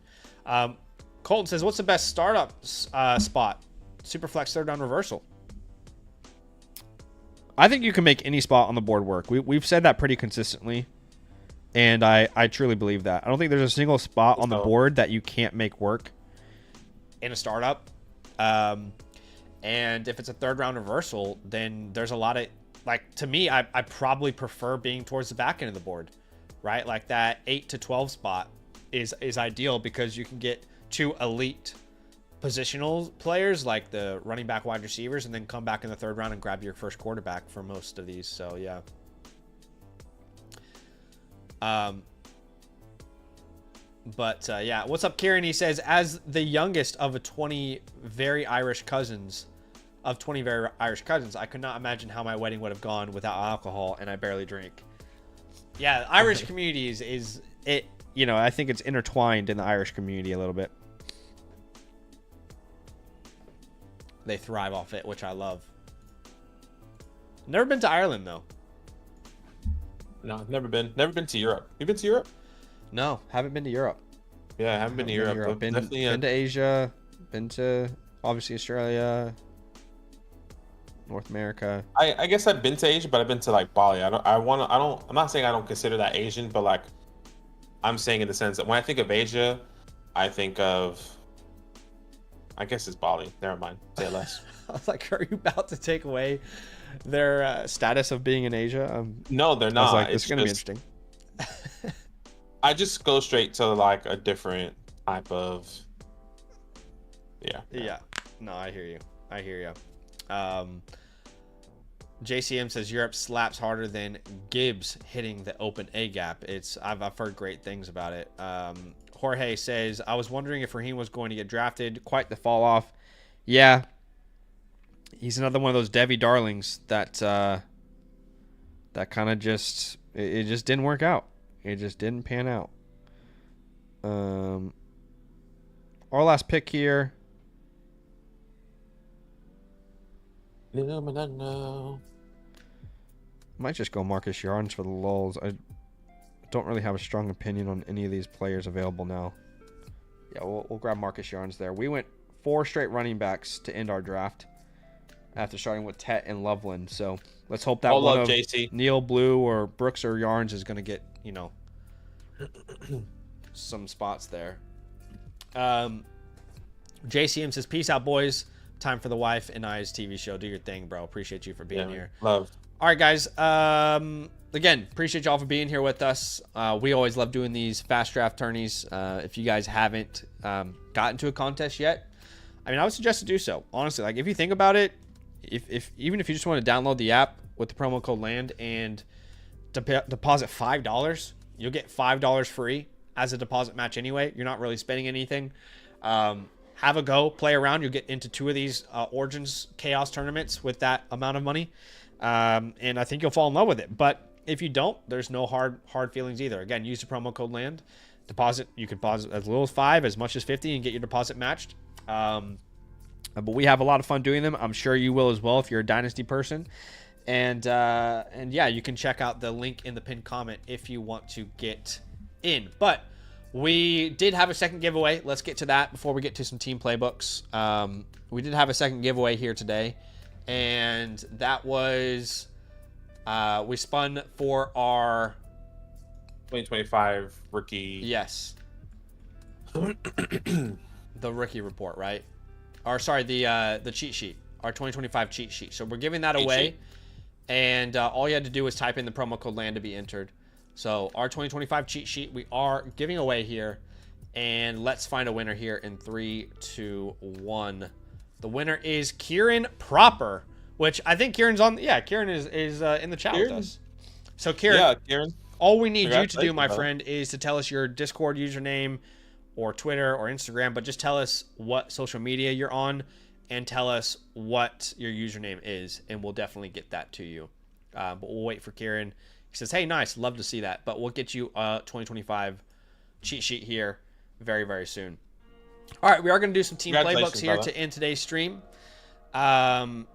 We do have, I'd say, like 2 free spots for a same-day review. If you guys are out there wanting to get your team playbook done today, we've got 2 spots for a same-day review. When you go to that link tree, it is the first link in the chat to become an annual member with the promo code LAND, where you get our rookie report, a team playbook, cheat sheet, a bunch of premium stuff on the website. But the third link there is if you just want to purchase one a la carte. But if you're out there and you haven't gotten a team playbook before, I'll let you know. It's a customized game plan for your offseason. We review your team live, and then you get this beautiful game plan to execute graphic afterwards. All you got to do is become a LAND, promo code LAND, annual Mother Flocker member. You get a voucher that you use to the Flock store.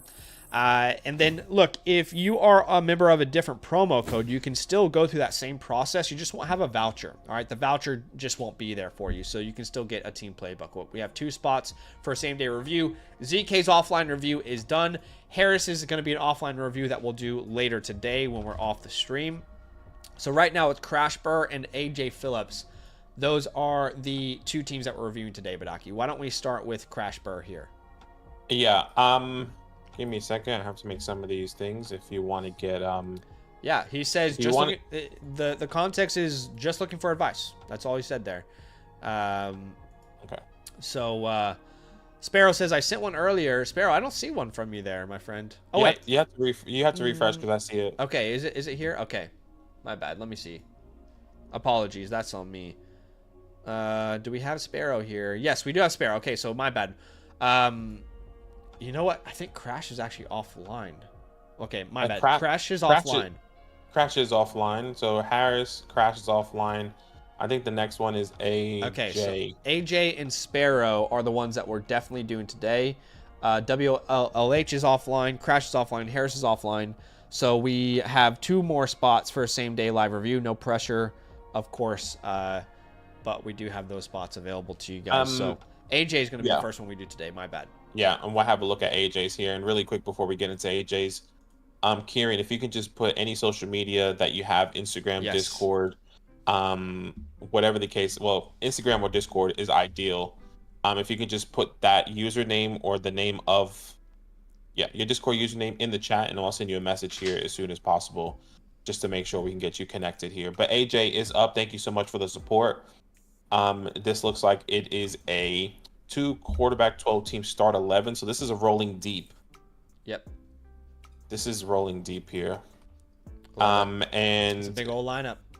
It is a big old lineup here. You currently, okay, let's read this context. This Orphans I took over this week, and I'm really struggling with deciding whether to tear it down or snatch up 26 and 27 picks, or see if I can make some moves to be in the mix this year or next year.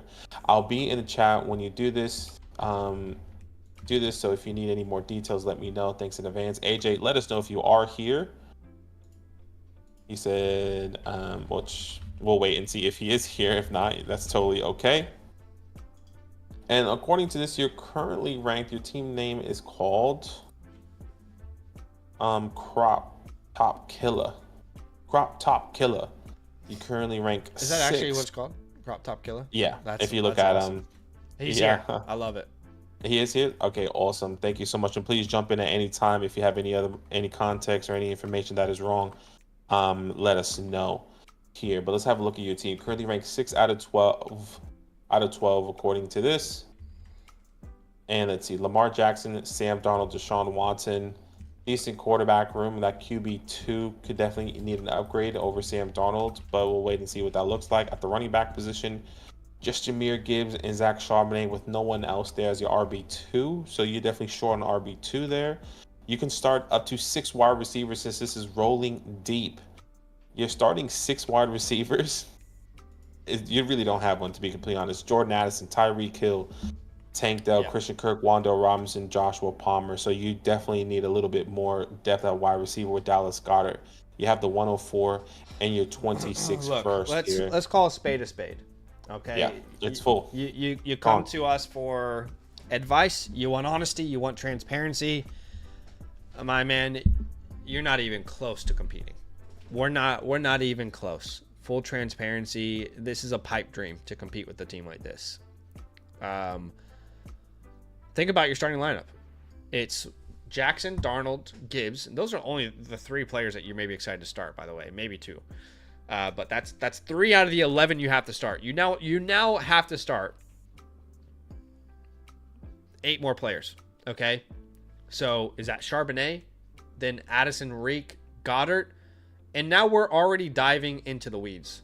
Who are the other 4 guys we're starting? Is it Dell, Kirk, Wan'Dale, Justice Hill? I don't know.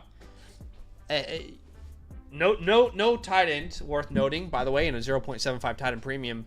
Yeah, it's an absolute pipe dream to think we can compete with this team, you know. And AJ says that's kind of what I was thinking, to be honest. I think this is a strong. I don't even know if this is a 1-year punt. I think this might be a full rebuild pathway. This is full rebuild, yeah. That's kind of where I put their full rebuilds already, kind of breaking it down, which kind of means maybe selling the Lamars, selling the Gibbs if we want, but we'll wait to see what I get there. I don't think there's a single player on your team that you can't sell. Obviously, nobody wants to sell Gibbs or Jackson, but those guys are going to give you the ability to actually hit the reset button properly. I hate that you have to do this offseason with 26 class coming up, but I just don't see a pathway where this team is actually winning. I think you have to sell every valuable asset you have to try and reset. Technically, your untouchables would be Gibbs and Jackson, but I'd rather just say like Gibbs 26. And his. I'd rather say his future firsts, 26 and 27. Yeah, exactly. Your 26 and 27 picks are going to be your most valuable assets for your future to kind of rebuild here. Then holds. Wow. There's really no holds. I mean, yeah, Zach Charbonnet, Luke Musgrave are the 2 that come to mind, but I don't there's not many players I want to hold here. As far as drops, I mean, you could drop plenty of names, right? Trey Tucker, Mingo, Dotson, Ty Johnson, Zeke, you can let him go. I know you said that's why your name is Crop Top Killer, which is hilarious, but you can let him go. Same with Clyde. DTR is not going to start for an NFL team ever. You can easily let all those names go. On the waiver wire, I'm assuming you currently have an orphan team. So that is why the waiver wire looks like that. So yeah, you currently have an orphan team there. He says, I put everyone on the trade block besides Addison, but I'm definitely open to trading him too. Yes. I think we really need to reset here. Overall team grade. Draft capital grade's probably just like a B flat, B minus. Overall crazy. Team grade. Transparency is key. This is probably is D plus too harsh with a Jackson Gibbs? I was gonna say D plus C minus. Maybe it is too harsh. Let's do C minus. But like I think it's at that edge. Like if you didn't have those guys on that team, we're looking at a different draft grade, obviously. But yeah, I would say C. Let's give him C plus. Yeah. Be a little generous there. Okay, that's fair. Like it's sometimes not every league is going to be active to trade for these names, but the thing is with this team in particular, there's not a single person in Dynasty football that doesn't want to trade for Lamar Jackson or Jahmyr Gibbs. So I think he's going to have an easier time getting into that rebuild mode with those type of assets available to move. But have we done all admin?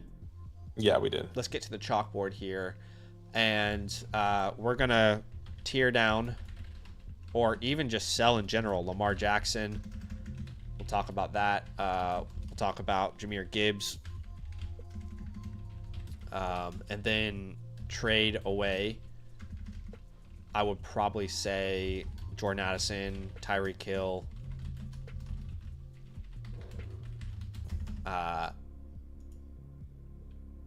Darnold. I mean, we can strip this down to its bare bones. No one else has any value. Maybe Kirk in season. Yeah. Maybe I think we can sell Darnold. I already have him up there, but oh, you have? Okay, sorry. No, that's okay. I would also be super open to tearing down from the 104, by the way. And, you know, you'll be someone. You became an annual member, didn't you? Yeah. So you'll be someone who will get access to our tear down tool, our rookie tear down tool, which will release after the draft. So you'll have this at your disposal after the draft, which will be very helpful for a team like you. But yeah, I definitely think we can tear down from the 104. 105 is going to be an option. I think you can go to the 6, 7, 8, 9, even 10 if the right offer is there. I think all of those options are going to be possible for you. But Aki, why don't you talk him through and create a couple of these tear downs? I'm going to be back in just a couple minutes, but have a look through these teams and I'll be right back. Is that okay? Yeah, no stress here. Let's just go from top to bottom here, looking at that 104 to the 105. I guess starting off with team 110, which is CJ. And obviously you guys might not be able to see some of this because of everything, but you can probably see the chalkboard here, which is okay. 110. I already know what Zach is going to say. If you get the 104 to 110, it's going to be along the lines of 110 Bucky Irving. This guy has Bucky Irving here. Plus something, right? Maybe 110 Bucky Irving is enough. Maybe we can get a little bit creative there in sending something. This guy obviously is competing. He needs a little bit more depth. Let's see. Let's look for your team here. Crop top killer. That guy's competing. Can you send the 104 maybe? Tyreek Hill. 110 Bucky Irving plus something. What else can we get added onto that? Trying to get younger here. You know, Zach is really creative with some of these trades. I feel like that is probably some of the best things, and we can kind of build off that and see where we can go from there when Zach is back here. Let's see if we can find another one here at the 1-9. Oh, this guy driving corner has a lot of the draft capital here. But us wanting to tier back, he has the 103 and the 105. So he has the 105. Trying to tier back one and see what he can get here. This might not be the best fit for your team, unfortunately, because of everything that we have. This guy has the 105, like names like Brandon Ayuk. Trying to get younger, but even then, that might be a little bit more difficult with a team like yours. But let's put it here anyway. Obviously, it's all a starting point. But 104 to the 105, can we get someone like Brandon Ayuk? I guess kind of similar, maybe like 104 Brandon Ayuk. Can we do the Tyreek Hill trade again? I highly doubt it. I think you can potentially get more, but if you're wanting to get older, that might not be a good trade, to be honest with you. I'm not in love with that trade. I personally wouldn't even do that trade. 104 Tyreek Hill for Brandon Ayuk, moving one spot. I would keep that. I'd say we come back and visit the 105 here. Just doesn't feel like a good fit in my eyes. 106 and 107, which is going to be a lot 10 times more difficult. So this guy has both. So we want to get the 106 and the 107. Right? And then it's kind of very similar with some of these things. Right, we're trying to sell Lamar Jackson, though. That's another thing. Can we sell...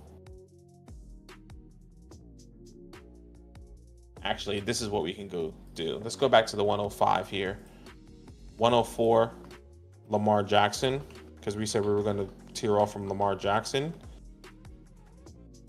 And then this is something that I would do. 104, tear down to Lamar Jackson. 105. Can I also get the 103 on top of that? I know we're trying to tear back, but can we get the 103, 105? And we can also get Caleb. So we're getting two. You're kind of getting, you're tearing up, tearing back, getting Lamar Jackson. I think you could potentially get something else. We'll wait and see what Zach thinks about that trade. But I kind of like something like that. Still getting younger, getting 2 first-round picks here, still staying up in that top tier. Agency, that dude is stacked with draft capital. He actually offered me a mid-second for Tyreek Hill. I don't think that was enough. Right, and that was the are you talking about driver corner? Yeah, I mean, look, we could definitely get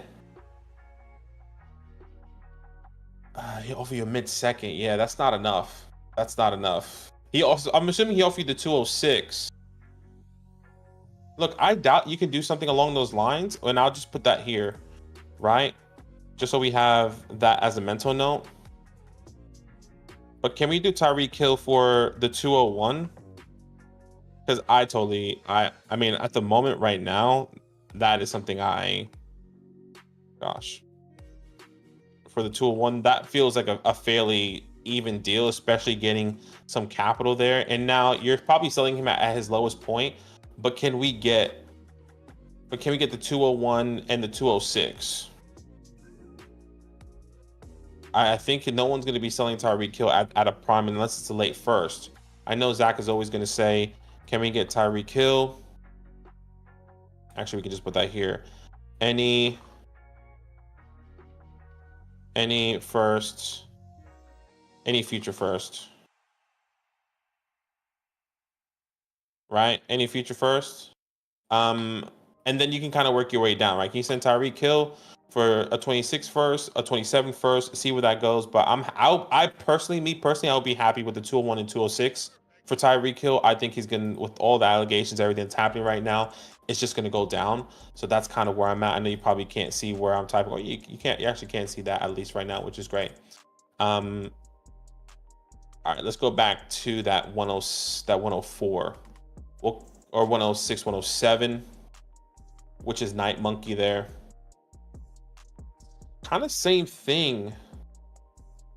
He doesn't have a quarterback to tear down to get a Lamar Jackson, though. But, I mean, can we do 104, Lamar Jackson, get the 106, 107, plus Brian Thomas? Is that too much to ask? Once again, I'm just going to put question marks on all of these, see what Zach thinks. I kind of like that trade. Tearing down, getting a 106, 107 Brian Thomas. I feel like, could you get one more? Nah, I think that's okay. I personally don't mind that trade. I think I would be okay with it. Actually, maybe with the 104, with how that big tier up is kind of good. 104 and Worthy. Can we add Worthy into that? Obviously these are all starting all right points. Apologies, I'm back. No, you're good. We're just kind of going through the teams top to bottom here, and I kind of break it down and let me know what you think. Yeah. And I have a lot, obviously. Okay, some of these so question marks here. let's start with this Lamar Jackson deal. I think Lamar Jackson is probably worth the 103, 105, and Caleb Williams combined. Yeah, so getting something, that's why I had the plus with the Okay. question mark. So getting something else probably from that team. Who was that team that had Caleb? Driver corner. Okay. He also has Marvin. I wonder if Marvin could potentially be added onto that. Sure. Marvin, Ayuk. He also has McCarthy. Yeah, McCarthy is another add-on. I think if you were able to add McCarthy onto that, that would be more than enough for me to be happy. I mean, that is like honestly perfect for you to reset. That gives you Caleb and McCarthy to build That gives around you a long lot. term.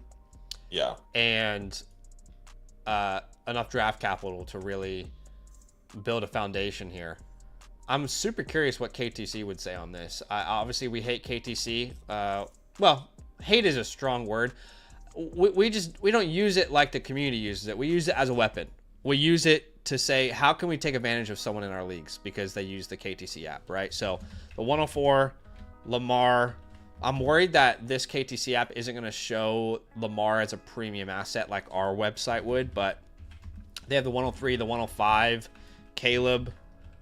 Yeah, they say that's a fair trade on its own. That's just crazy. That's the problem with KTC. Like, these top-end assets like Lamar Jackson, they just don't properly value. I mean, look, would you add, like, the 204 onto this deal to get this done? I think I would. Obviously, like, the 304 maybe make life a little bit easier. Or you can add, like, Tyreek Hill.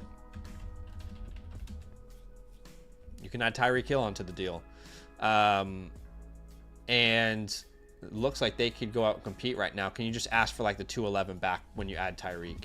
So you add the 211 on top. I know this is turning into a blockbuster, but sometimes you gotta to get creative here. But yeah, I like that idea a lot. If we don't go the route of JJ McCarthy, we can definitely rethink this a little bit. So Lamar, Caleb, he has Marvin, which you talked about, so that's also fine. So Marvin Harrison Jr. Makes a lot of sense there. And then again, like, you know, you can offer Tyreek Hill in this scenario and ask back for the 211. You know, trying to find like a happy medium ground here where you get the value you need to tear down off a big asset like Lamar, but you know, you're trying to find a middle ground there. And that guy looks like he's ready to go all in, by the way. I mean, with the type of assets that he has, I think he's ready to build a complete team. He might even be a Jahmyr Gibbs team. So this could get crazy. Like, what if we did Lamar Jackson and Jahmyr Gibbs and we sent it to the same team? Okay. So we want the 101, the 103, Marvin Harrison, or let's say Caleb Williams. I think that might actually make sense there. Like Lamar, Gibbs for the 101, 103 Caleb, because the 101 and Gibbs I'd say are pretty close in value. Then it's Lamar for the 103 and Caleb. Maybe you can ask for that 201 as well. That's a really valuable pick that you could add into this deal. You could also try and do a swap of Marvin and Addison. You know, so again, like, this is plan B. Plan A is like, can we get a Jordan Addison Marvin swap? You know what I mean? Mm-hmm. So there's a lot of flexibility with this team, I would say. Sorry, you're adding Addison and getting Marvin.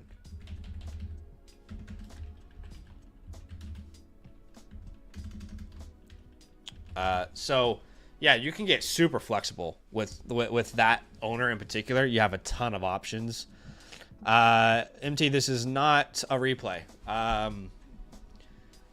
How would that even work? How would we replay this? Like, would we recorded the entire live stream and then put up like a recording of it or something? No, it's definitely all live, MT. Unless he like asked the question earlier and we probably didn't get it, so maybe he's thinking it's a replay.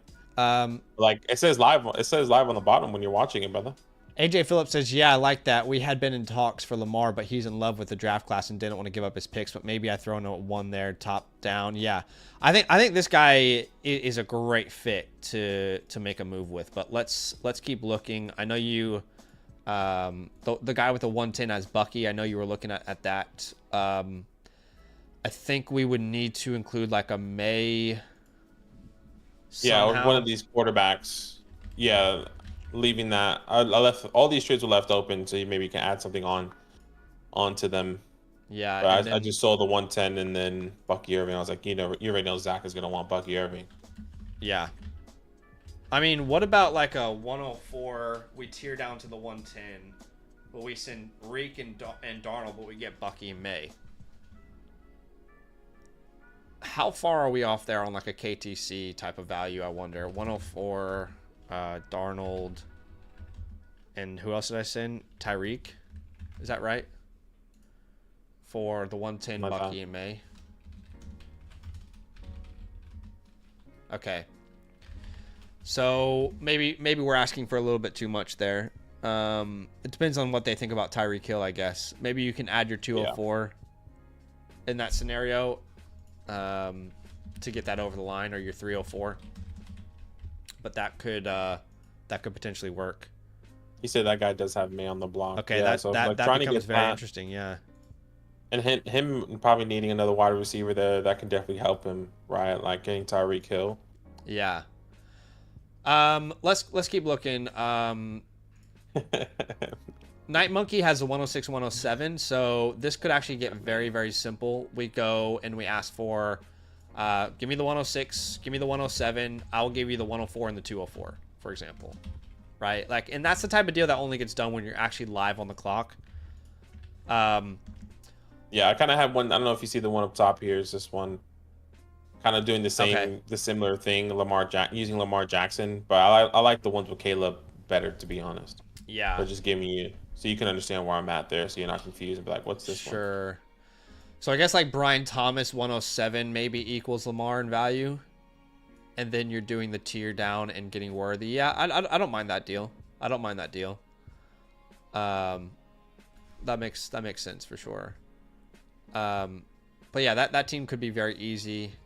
You could even try and do like a Jahmyr Gibbs tier down to Achane with a team like this as well. So for example, we go 104 and Jahmyr Gibbs, and then we get the 106, 107 Achane, and then we're gonna have to find another way to even out value here. Like what, we grab like a Lab McConkey as well or something. Yeah, something like that. So that's an option. Honestly, like a lot of leagues are very restricted with moves. I think you have a lot of teams that you can make a deal with. Even this guy here at the 109, we can do something very simple and ask for like, you know, a future first on top of this, on top of the 109, and maybe you throw Kincaid on top and kind of bet on him, like Kincaid or Josh Downs. I think that would be enough for me. Of course, you can wait until the draft. We're only a couple days away now and see how values change. But yeah, I think those all make a ton of sense for a team like yours. Lamar Jackson, let's talk about a tier down. I want to look at a team that is ready to compete but needs quarterback help. For example, the Night Monkey. They could definitely use a upgrade at quarterback. They have that 106. They have that 107. What if we just did like...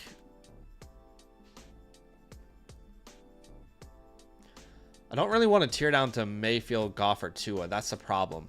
That's why I struggle with this one. That's why I went straight to Brian Thomas. Yeah, let's look at a different option maybe. That's my bad. Dak and Geno aren't great tear downs. Scuba Steve, not going to work. Jordan Love could work. If we go Love, and then it'd probably have to be Love and a couple firsts. 26, 27. Yeah, 2 future firsts. What do you think? Yeah. That's probably how that tear down would have to look, but I'm open to that conversation for sure. Love is a pretty acquirable name right now as well. Penix could be great. This guy, you can sell the idea of Mahomes, Jackson on the same team. Issue is, he doesn't have any. He doesn't have any firsts. He has 26. What about like Penix Bowers? I mean, I think it's a good deal. I don't think he'll do it. I think he would rather hold the tight end in the 0.7 tight end premium. Yeah. Than get Lamar Jackson because of Michael Penix right now. But yes, I don't know. Yeah, I don't know if you're probably right. That's probably not going to work. Yeah. McCarthy is the other one that just makes a ton of sense. Like, if we went Lamar, got McCarthy, would you like McCarthy 103, 105? I think that's pretty clean.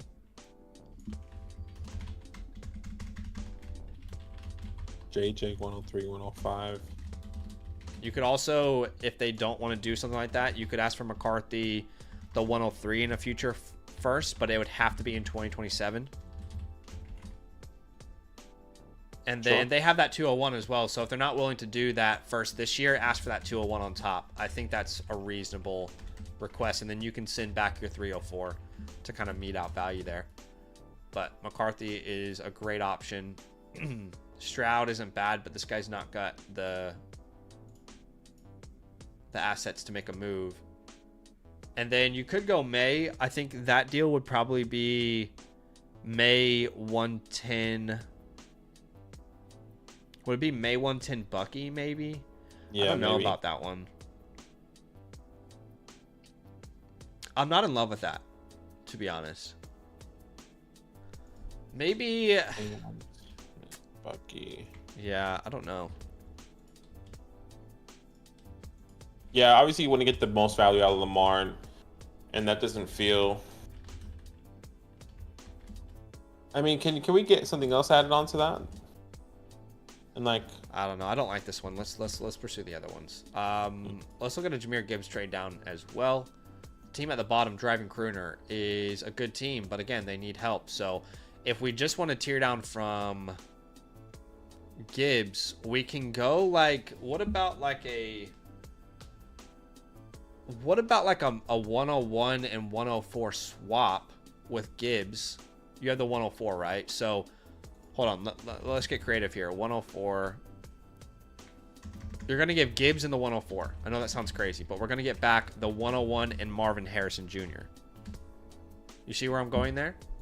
yeah. And then you can ask for the 201 on top. That type of deal makes a ton of sense to me, because I feel like you're getting the same type of asset at the 101, and then you're basically getting Marvin Harrison Jr. in the 201 for the 104. That is 200 IQ move, I'd say. Yeah, I like that one. And then,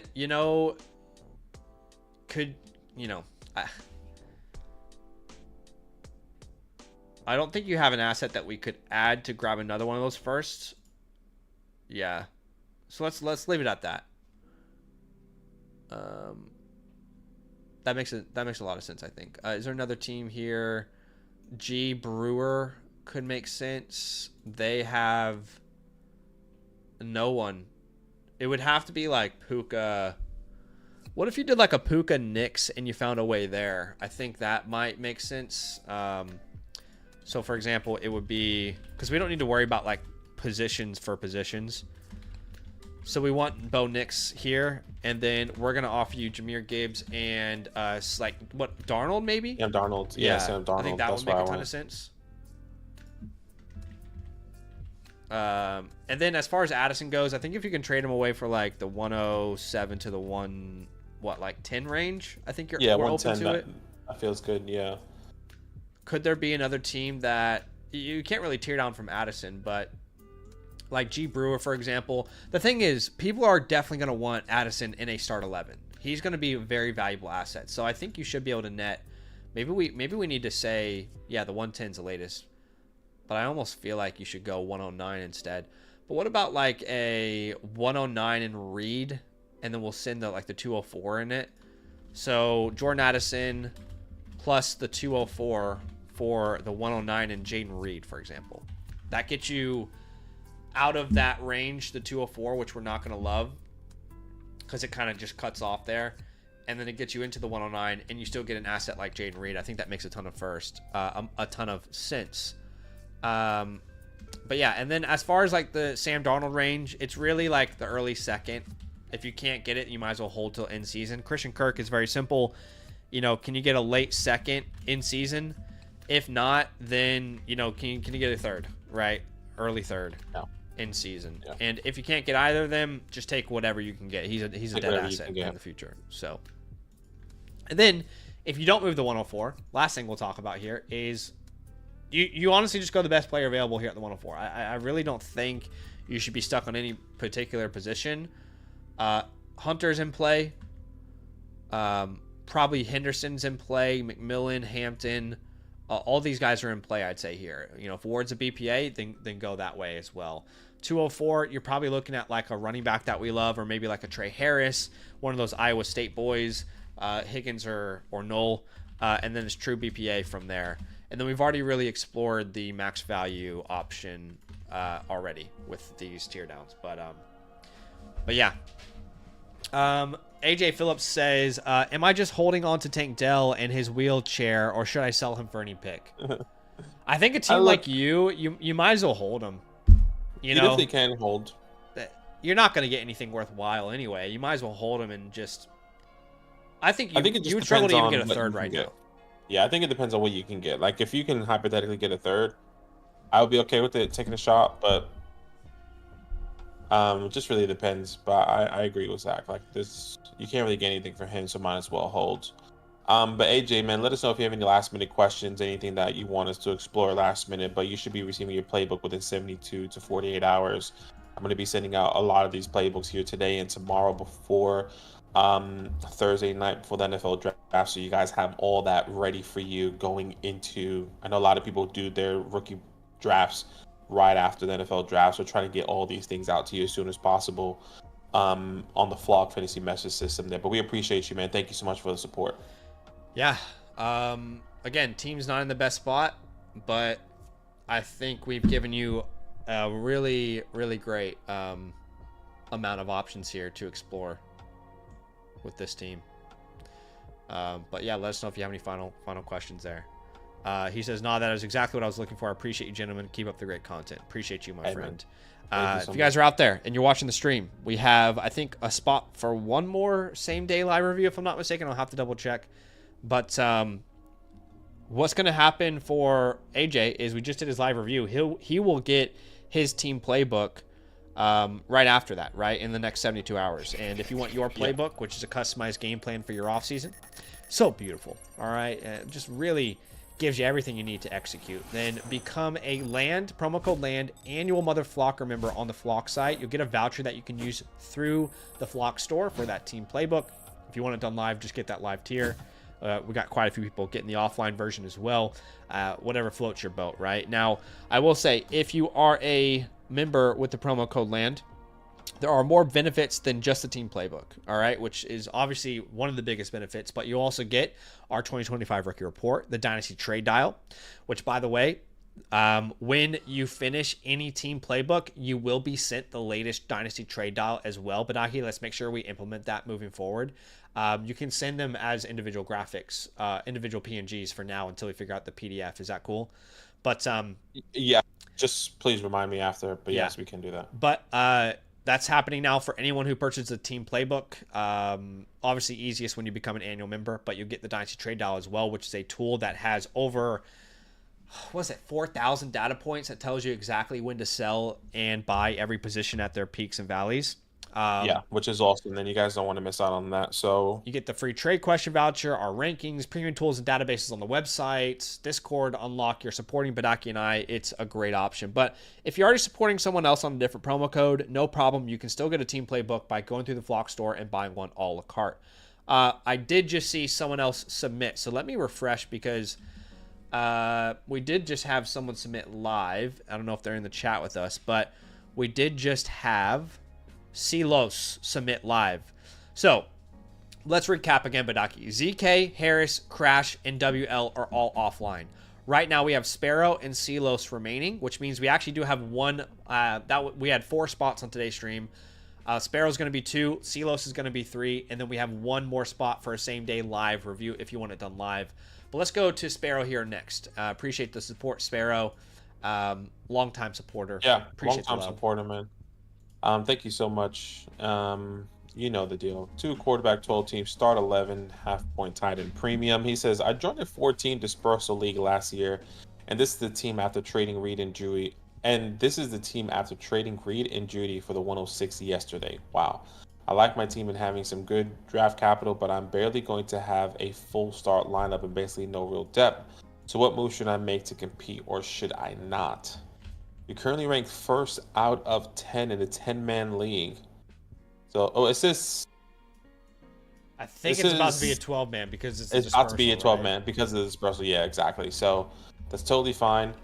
12 team, but you currently rank first out of the 12. Let's have a look at your. And he also said that he sent a message on the Flock site in the reviews of the assets of the 2 orphans. Okay, that's great to have that information. But sorry, Okay. Go ahead and read out his team. By the way, another same format as before. It's a big boy lineup. Start 11. That is rolling deep. Yeah, rolling deep. Hey, let's do what we do. Let's do it best. Josh Allen, Drake May, JJ McCarthy, great quarterback room. You really don't have to worry about that. Jameer Gibbs, Bijan Robinson, Bucky Irving, Blake Corum. Wow. Blake running a great running back room. I'm not gonna say Blake running back room. Great running back room. At the wide receiver position, you can start up to 6 wide receivers. This is your downfall. Nico Collins, Jackson Smith, and Jigba, and then no one else really to talk about with no tight ends. But you do have the 104, 106, 112, 203. You have your 26 first as well, and an extra second in there. So I can understand where you're talking about your depth. Yeah. You're missing 4 startable players here, essentially. If you think about a starting lineup right now today, it would be Allen, May, Gibbs, Bijan, Collins, JSN. I guess we'll start Sanders, but we need to figure that out. And then you need to start 4 more players, which would be Bucky. But it's those remaining 3 that make things difficult. I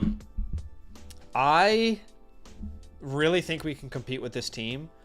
I might be throwing out quite a interesting idea here, but I would love the idea of using these draft picks, some of them to trade for players, some of them to pick, and then tearing down from Josh Allen and going all in this year.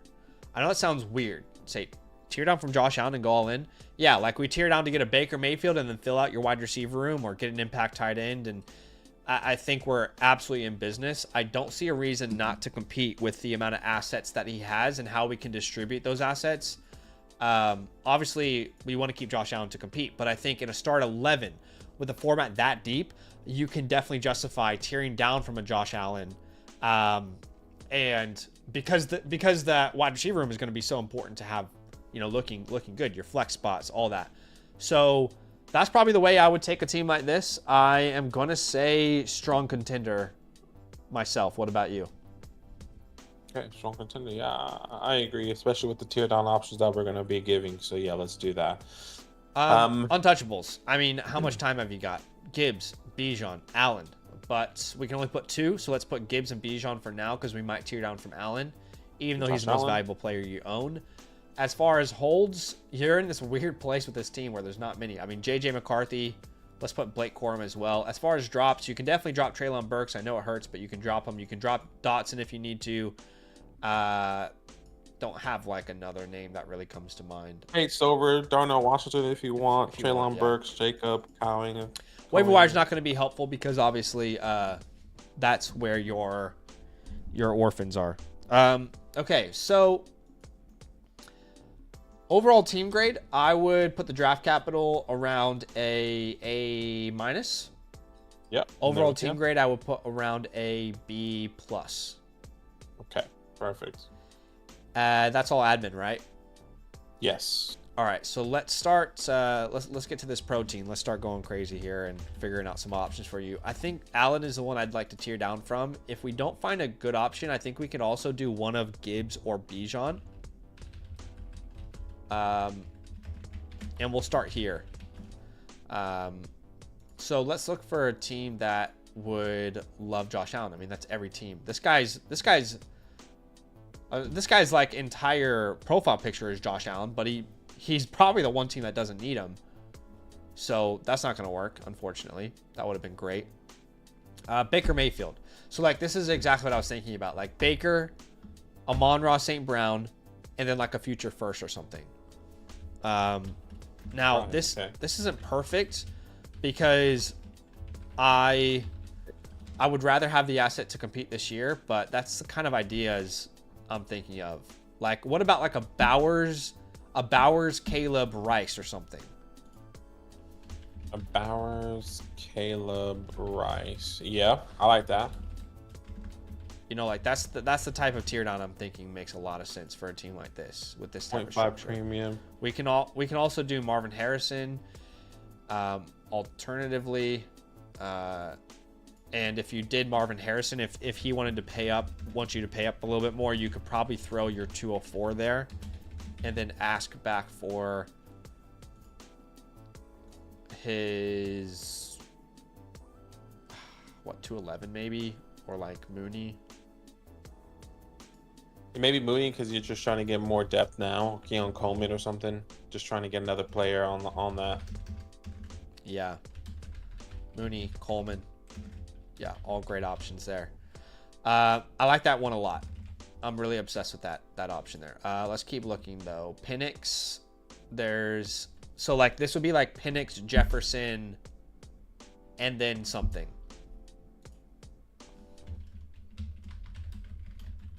For Josh Allen, right? Yeah. And Josh Allen, Michael Penix, Jefferson. We can maybe ask for. I feel like maybe you could do Ricky and then do the 204 or something like that again. What if we did a double? Yeah. Right. Yeah, like Ricky. Would you send the 112 to grab Vlad in this deal as well? And we are getting the 112? What do you mean? We don't have the 112, do we? I thought we did. Oh, yes, we do. We have 104, 106, 112. Okay, sorry. I thought we only have 104, 106. Yeah, that's fine. So like Allen 112 for Penix, Jefferson, McConkey. I think that makes a lot of sense. It does. Obviously, look, if you think you have the power to only send a second, then obviously that's ideal. But you know your league a little bit better. But yeah, that gets me pretty excited. Achane could also get worked into a deal there if you put it a certain way. Love's a great option, but there's not really. It doesn't work, unfortunately. Yeah, I was looking at that team. How about Jared Goff? This guy's got... Okay, so I'm thinking like Goff, Laporta, and a wide receiver. Like if we can get Goff, Laporta, Brian, and then figure out a way to make it even. Goff, Sam Laporta, Brian Thomas. And then what we would probably have to do is throw in that 112. Because let's be honest, Goff and Laporta do not have much power. It's really Thomas that's making this. But in a start 11, they are very impactful. Yeah, they are. What do we think about that? Allen to 112 for Goff, Laporta, and Thomas. Jared Goff, Sam Laporta. You do need another tight end. I think you could probably rationalize Goff and Brian for Josh Allen. And then Laporta and the 112 kind of make things closer. I would love if you can turn this into a DJ Moore deal as well. And then add that 203. That would make this deal incredibly hot. Hot and bothered I would be. Super hot fire. That might be the best deal we've come up with today. Let's keep looking here. Stroud. Yeah. I don't know that this one's going to work. Probably not. And then Team 10, they have Bryce Young, so that's not going to... Well, what about like a Bryce, McBride, Higgins, or London? Because we don't really need to rely on Bryce Young with our quarterback room. Bryce, McBride, Higgins, London. What's his quarterback room again? So then you would have Bryce, JJ, May. Maybe that one's a little risky. That does feel risky. I feel like I think I would just go in the same route. Like I want to add another wide receiver. So like, can I do the 112, add T, or add the 112 there, then get T or London, or get T or Ayuk or something else? No, that's a great idea. I think that makes the risk worth it. Yeah, that feels better. I like all these deals. I really love the Caleb deals that we talked about, the Penix deals, and the Goff deals. Those are all perfect. In fact, I would really prefer to just do those deals instead of moving off of Gibbs. But if we had to, we could move off of Gibbs. And there's only 2 names I would want to do it for, and that would be Achane. And that's the same team that I think we have flexibility with. So we could go Gibbs, and then we could go Achane. I think in some leagues this is possible. I'm not going to say it's possible in every league, but Achane and the 112, or sorry, Gibbs and the 112 for Achane and the 102. And then you can tear down from the 102. I guess that's really not accomplishing the goal we want it to, so. Nah. Yeah, that's probably not great. I mean, we would really have to grab Lads somehow in this deal. I don't know. It would have to be for the 112, yeah. I actually, now I'm thinking about it with the Josh Allen things, with all these options that we gave you, I would rather keep Jameer Gibbs and having that 1-2 punch. Yeah. With Gibbs and Bijan there. Yeah, I don't think that there's as much flexibility with Gibbs. Who has Bucky? That's the last thing we'll look at here for these tear downs. Oh, you have Bucky. Okay. Yeah. I don't think the Gibbs tear down is going to work. The Josh Allen one makes a ton of sense, though. But with your capital, I would be willing to tear down from the 104, especially in a start 11. So let's explore that. And we could go to the 105, 107, 108 range. We can explore that. So let's do that real quick. Let's find those picks. The 105 is owned by...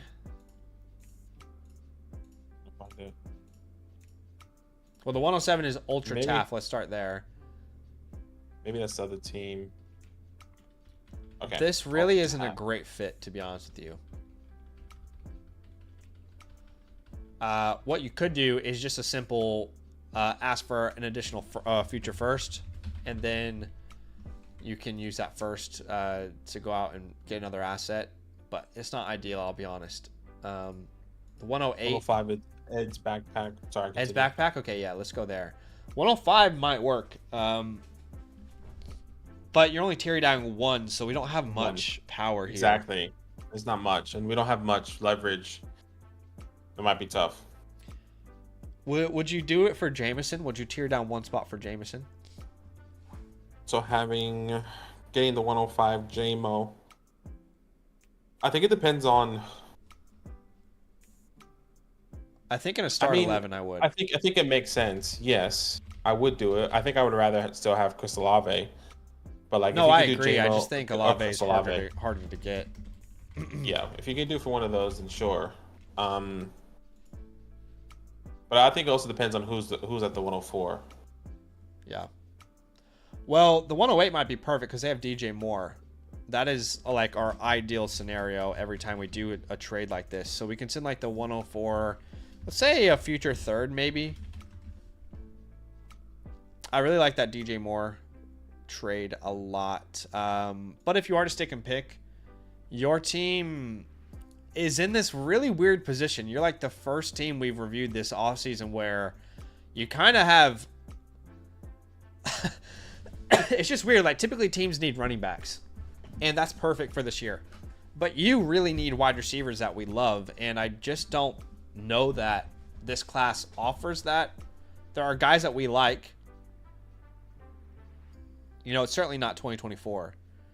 Yeah. So it's a bit peculiar because you don't want to force a pick here at the 104. So look, if you can fill those flex spots with running backs if you need to. So like Hampton, McMillan, Henderson, Judkins, Hunter are all great options. Of course, Cam Ward as well in a super flex if he's the BPA.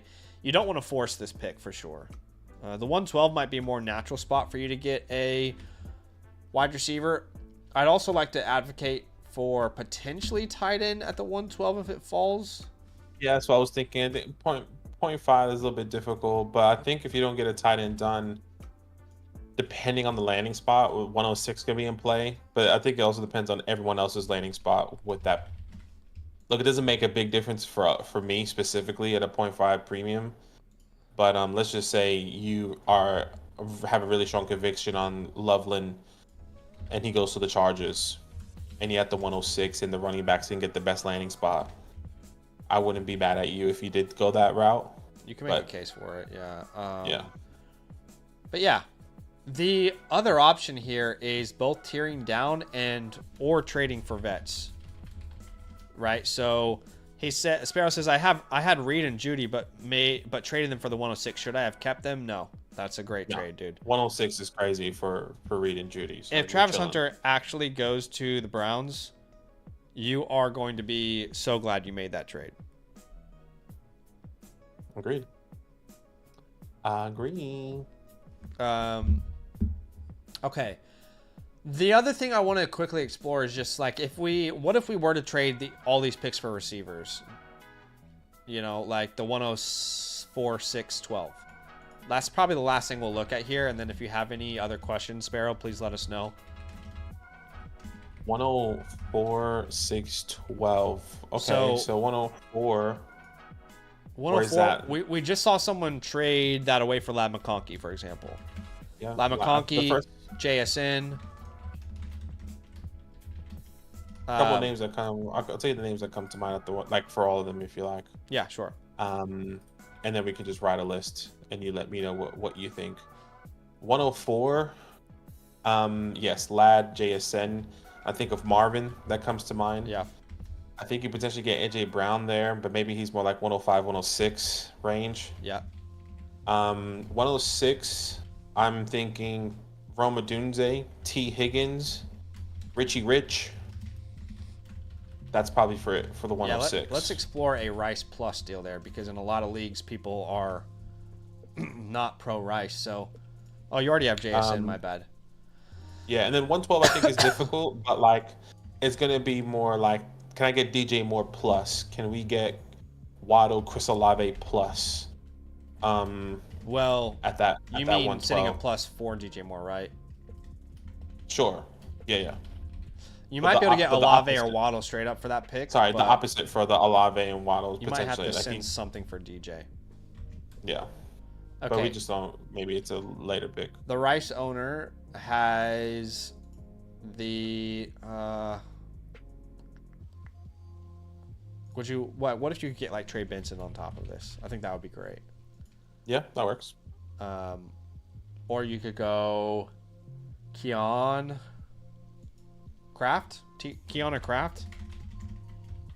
Tucker Kraft would be great, maybe. Yeah, getting another tight end there, helping you out. The DJ trade. Like, can you just send Braylon Allen to get? I don't know. Like, it's tough because in a start 11, we really don't want to lose too many assets. That's what's tough about we that. don't. But yeah, all that makes a lot of sense too. I'd be happy with any of those. Like, if you ended up adding McConkey, Adunze, and then Olave or Waddle, I think you're looking at this roster and saying, all right, we can go out and compete. You'd have a starting lineup of Allen, even if you didn't tear down from Allen yet, right? It'd be Allen, May, Gibbs, Bijan, Nico, JSN. Let's say you get a Loveland or a Warren, okay? Let's just say that.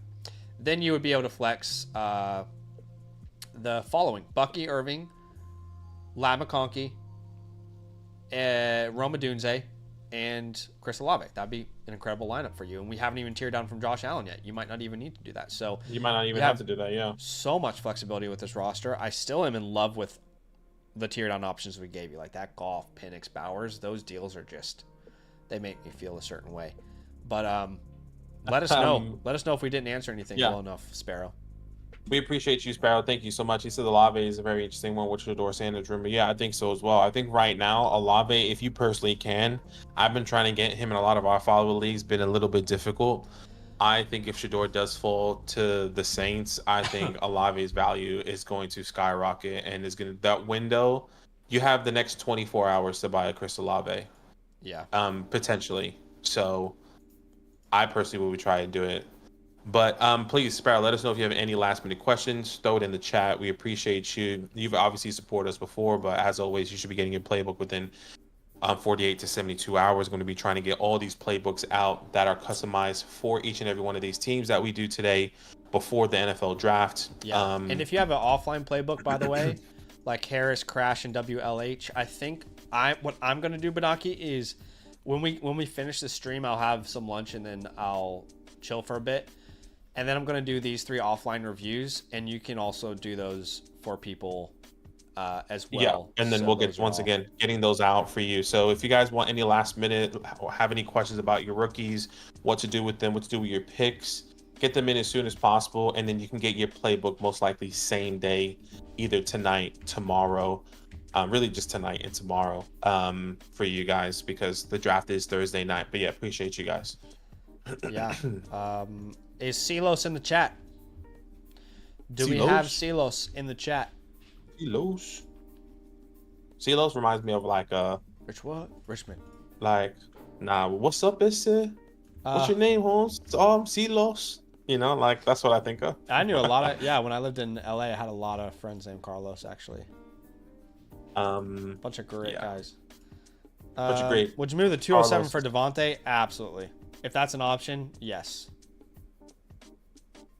As in, if Yes. you can get the Devontae side of that. If you can for get sure. Devontae Adams, Yeah, 100% Sparrow. That would make a ton of sense if we're going this competing route. I think that'd be great for you. Carlos says, just got on here. What's up, Carlos? Welcome in, my friend. what's up, Issa? It's a 10-team start 10, by the way. So Yeah, we'll have a look at this. Carlos, thank you so much for the support, man. Please jump in at any time with any context or information that you want to include. 2 quarterback, 10-team start 10, half tight and premium. And it says solid squad was third in max 4, lost to the eventual champ in high scoring game. Unfortunately, made a rookie mistake trading my 25 first 2 years ago for Cousins, so down a pick. Yeah, that's a tough one. FYI, I had a trade. FYI, hard to trade older players here, but would love advice how to proceed this year. Thank you guys. Love the channel. Hey, thank you so much, Carlos. That we'll means have a look at your team maybe here. it's easy to buy veterans then. Maybe it is. And what I am seeing here before I even go down to see your team, I'm seeing a massive gap with the Thanos here. Let's have a quick look at this team 1. Wow. Daniels, Jackson, Bo Nix with Justin Herbert. This guy has 4 starting quarterbacks. What are you doing there? Jahmyr Gibbs, Kenneth Walker. This is a start 10, so you can start 5 wide receivers. Thomas, Wilson, Olave, Addison, Waddle with Brock Bowers. And he has the 102, 110, the 201. He has 2 first-round picks in 26. Yeah. That's a toughie. Jahmyr Gibbs, Marion Hampton. Obviously, that was the guy in your league that knew what he was doing in Dynasty. The rest of you guys were kind of new, and he took advantage of you. You know what I mean? Carlos says, did a review with you guys last week. Love the quick response, so I had to make another Flock account with your guys' code. Oh, that's awesome, man. I appreciate the love. appreciate you, man. That's very kind. That's love. Okay. But yeah, wow. All right, let's have a look at your team. Steal your Burrow. Joe Burrow, Drake May with Kirk Cousins there. Great quarterback room with Joe Burrow and Drake May. At the running back position, James Cook, Chase Brown, Aaron Jones, Trey Benson. So you got some high upside guys. Hopefully nothing happens to these guys in the NFL draft. Once again, you can start up to 5 wide receivers. You're starting 5: Nico, London, Harris, Mike, and then Keon. So you are short, I would say, a wide receiver there. With Tucker Kraft, Benson, and Dallas Goedert, and not the strongest tight end room, but at least you have some startable guys here. So really trying to get you in 25. Yeah, no first. Have the 206 and a 26 first.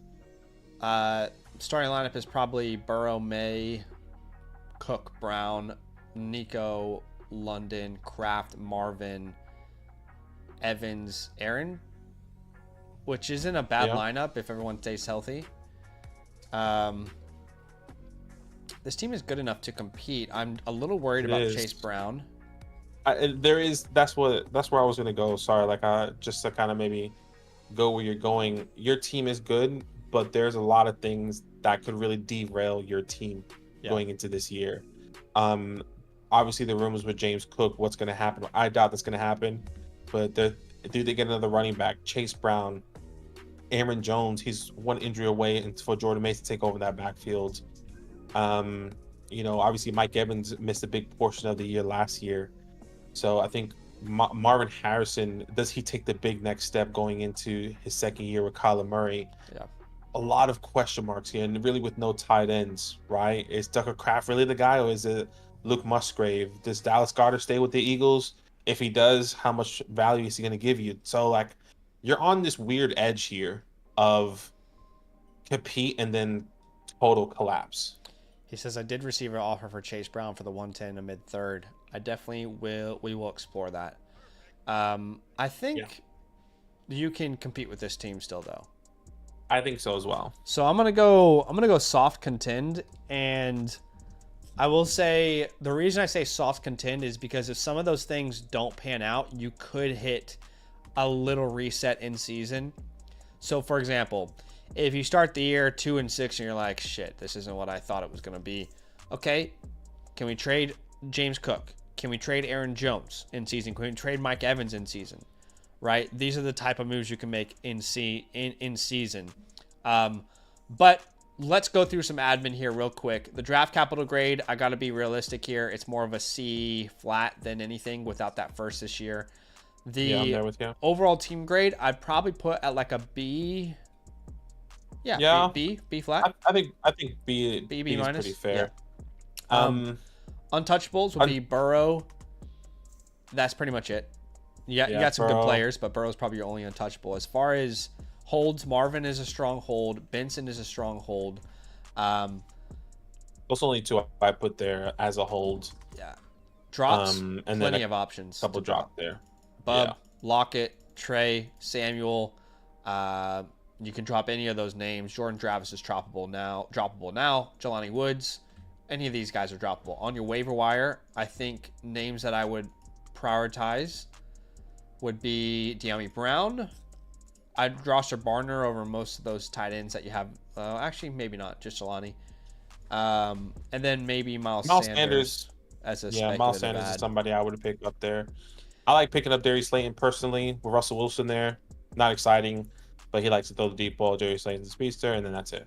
All right, let's go to the chalkboard here. I want to address your first question. You said you had an offer. Chase Brown. Where you sent Chase Brown for the 110 and a third, a 25 third. Yeah, look. So where's that? Where's that third? What is that actually? Who has a 110? Because I want to see what sort of flexibility they have. I'm about to pull it up here. Let's see. Oh, it's the first team. Okay. I would love to find a way to get that 201 as well. So let's find a way to do that. Let's try to find a way to get that 201 as well. So we send Chase Brown and we send. What about Aaron Jones? Chase Brown and Aaron Jones. Say, hey, you need running back help? I got you. You cannot sell Jones for the 201 in any league, but if you package Brown and Jones, I think it's possible. Yeah. I think you can do that for sure. What about alternatively Keon Coleman? If he doesn't want to do Aaron. I'm okay with that. Or Leggett. Obviously Leggett I'd rather send than Coleman, but that would make this very, very enticing to me. Sorry, go ahead and No, and I get a lot of people's concerns with Chase Brown. Like, you kind of have to go with your gut feeling. If you truly believe, I'm honestly a Chase Brown owner, and I just don't know what to think. Yeah. Anything's possible. Anything is possible. So I think if you really have a gut feeling, I would try and do the 110 or the 201, and if not, I think I would still take that trade, even if you couldn't do the get the 201. Well, the alternate option is you can counter in a different way. So the different way is asking for that 208 instead of that third, and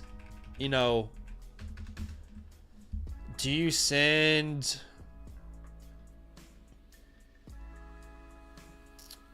like Dobbins, to try and get that over the line, or Devon Vele or something? Yeah, it's going to have to be somewhere like that. I mean, that might be risky to send Dobbins, but Vele would make a lot of sense. That would make things easy. Yeah, Vele would make sense. And then I'll say, like Badaki, I agree. Worst case scenario, it looks like it's the 3-0. So mid-third, you said, but he doesn't have a mid-third. But anyway, I would settle for the 110 in a mid-third, worst case scenario. Yeah, I would just be okay with it. Or I would do Darnell Mooney. I see Darnell Mooney there. Sorry.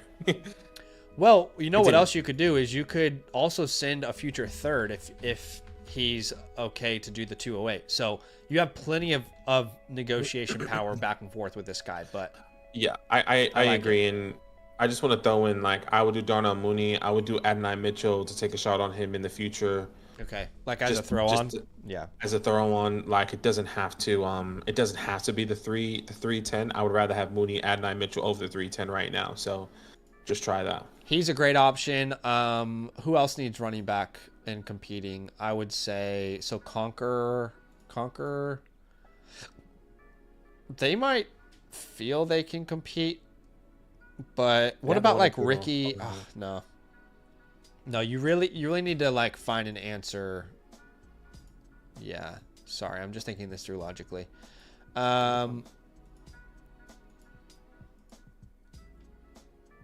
What about the 107, 108? Those are also great options if that's available. 107 or 108. And then I would probably even be comfortable to send like my 306 on top to make that happen, if they are comfortable with that. Obviously, we would also do it for, you know, the 108 straight up or the 109 as well. So let's just, but I don't think you need to send a third in these. So any of those are great options, and we're seeing those type of deals happen often, right? Yeah. What's up, Ski? Unfortunately, too late to enter into the raffle today, but join us tomorrow. We'll be doing another giveaway tomorrow. We'll be doing this throughout the draft. So throughout the draft week. So appreciate you for being turn here. on your notifications and obviously subscribe. But yes, we're giving out some content every single day this week, which is exciting for you guys. But I like all these trades. As far as like sticking and picking with these picks, the 206 is really out of range of a player we truly love, but it's probably just going like the running back that got good capital this year, right? Like the Giddens, Scatterboot Tutons, you can extend that to Harvey. There's a big list of guys, right? Beyond that, it's truly unknowable at this point. But I mean, 206 the other option, is a good range. The other option is to trade for a vet. Yeah, we love this range specifically for the veteran wide receiver here. 206, Devontae Adams, Chris Godwin, Mike Evans, we like as well. I personally like Cortland Sutton if you want to take a chance there. I know Zach is not too far on that one. He only has a 1 year deal, so I'm anti that. But also, he already has Evans, so let's keep that in mind too. True. You're right. He does have Evans. I like the idea of like Shakira as well. Okay, yeah. If you can get Shakira at the 206. I think we said names like Stephon Diggs at the 206 as well. It'd have to be a 2 for 2 at this point because there isn't enough like security long term there. Sure. Yeah, give me a second. Sorry. No worries, Marcus. Thank you so much for that super chat. We'll send you a message. We'll send you a message. We want to make sure Carlos here is getting all his TLC in time, but we will answer your super chat right after this. Okay. So just stick with us here. So Diggs is owned by Team 1. Like, so this, for example, could you send the 206 for, in this scenario, I think it would be Diggs and the 303? Something like that, yeah. For the worst case scenario, 305. I don't really like that as much. I think it'd have to be the 303. Would you do it for like another one of these players though? These little players? Like a Coker, maybe? A Coker if you like Coker, or I guess it'll just be Coker. Yeah. What, Kelsey? Maybe. Kelsey. He needs a tight end. What was the tight end room looking like for him again? Tucker Craft, Ben. I think the Kelsey owner is probably unable to sell Kelsey, so that would be a way for them to sell him. Maybe. I don't really like these ones as much, but they are an option. But yeah, I think a combination of these moves lets you compete. Adding an Adam. I think Adams or Godwin will be perfect for your team. Yeah, I think so as well. You know, adding them onto that flex spot. But I think that's the path we would take. I wouldn't be too worried about your quarterback 3 right now. If Burrow or May go down with an injury, you can look at tearing down from a Burrow or, you know, using a future pick to kind of figure out that position. But But I think that's a pretty good plan, to be honest. So, I mean, let's just say hypothetically you did this deal where, you know, you sent Brown and Aaron Jones for the 110 and the 201. You know, who knows what you can turn the 110 and 201 into. There's plenty of great options, but you're going to have a team that's got plenty of flexible names between Adams if you pick him up, or maybe you get a Nick Buka, a Judkins falls, and then at the 201, you know, Golden falls there sometimes, maybe Loveland falls there, but you're going to have plenty of options to fill out a roster and compete this year. And then if you're in season and you feel like you're one piece away, you can use your 26 first as well. This is a young enough team to do something like that. But yeah. But please, Carlos, let us know if you have any last minute questions here. But you should be receiving your playbook within 48 to 72 hours here. You should be receiving your playbook before the NFL draft starts, so you can have your playbook ready for your rookie drafts. But we appreciate you. Thank you so much for the support. Yeah, definitely. And the floor is yours, by the way. We always want to make sure anyone who gets a team playbook from us, who gets a review from us, we want to make sure they get the best bang for their buck. We want to make sure they feel valued and appreciated, and we appreciate you guys. You're keeping the lights on here, so thank you very much. So let us know if you have any final questions there, Carlos. And while we're waiting on him, we'll just answer Marcus's question, maybe. Yeah, Marcus, once again, thank you so much for the super chat. He says, inbox offer, needed advice for the last minute pre-NFL draft trade, 10-team super flex, 1 point for tight ends and running back. Get Bucky for the 107. Oh, yeah. I have the 105, 106. I know. So Zach you can get Bucky Irving for the 107. You can send the 107 and get Bucky. Is that what you're saying? Because yes, I would do that. That's what I'm understanding. He has a 105, 106. Yeah. So if you can get Bucky for the 107, I would do that. Yeah, I'm totally fine with that. Totally fine. Appreciate you, Marcus. Thank you so much for that super chat. But Carlos said, would trading away Keon, Coleman, or Leggett be a wise move? They're just not in a position where you can really trade them right now. So they are more holds. Yeah. Like, I don't think you'll get a second for Leggett in any league. So that makes him more of a hold. And then as far as Coleman goes, if you can get like an early second, I'm saying like 201 to 203, yes. Otherwise, you might as well hold and see what he can turn into and into his year 2. I think with Coleman, he was actually picking up a lot of steam and figuring out his position before he got that wrist injury. But yeah, let us know if that makes sense. Unfortunately, they're just not a position now where they're worth selling. But yeah, I agree. But yeah, appreciate you guys big time. Again, thanks so much for a great stream. We had a lot of fun. Right now, the queue is ready to go for any live playbooks. We'll get all these offline playbooks done today. And then we'll see you guys on tomorrow's stream if you want to get a live team playbook. It is a good time to get in because you will be first on the queue.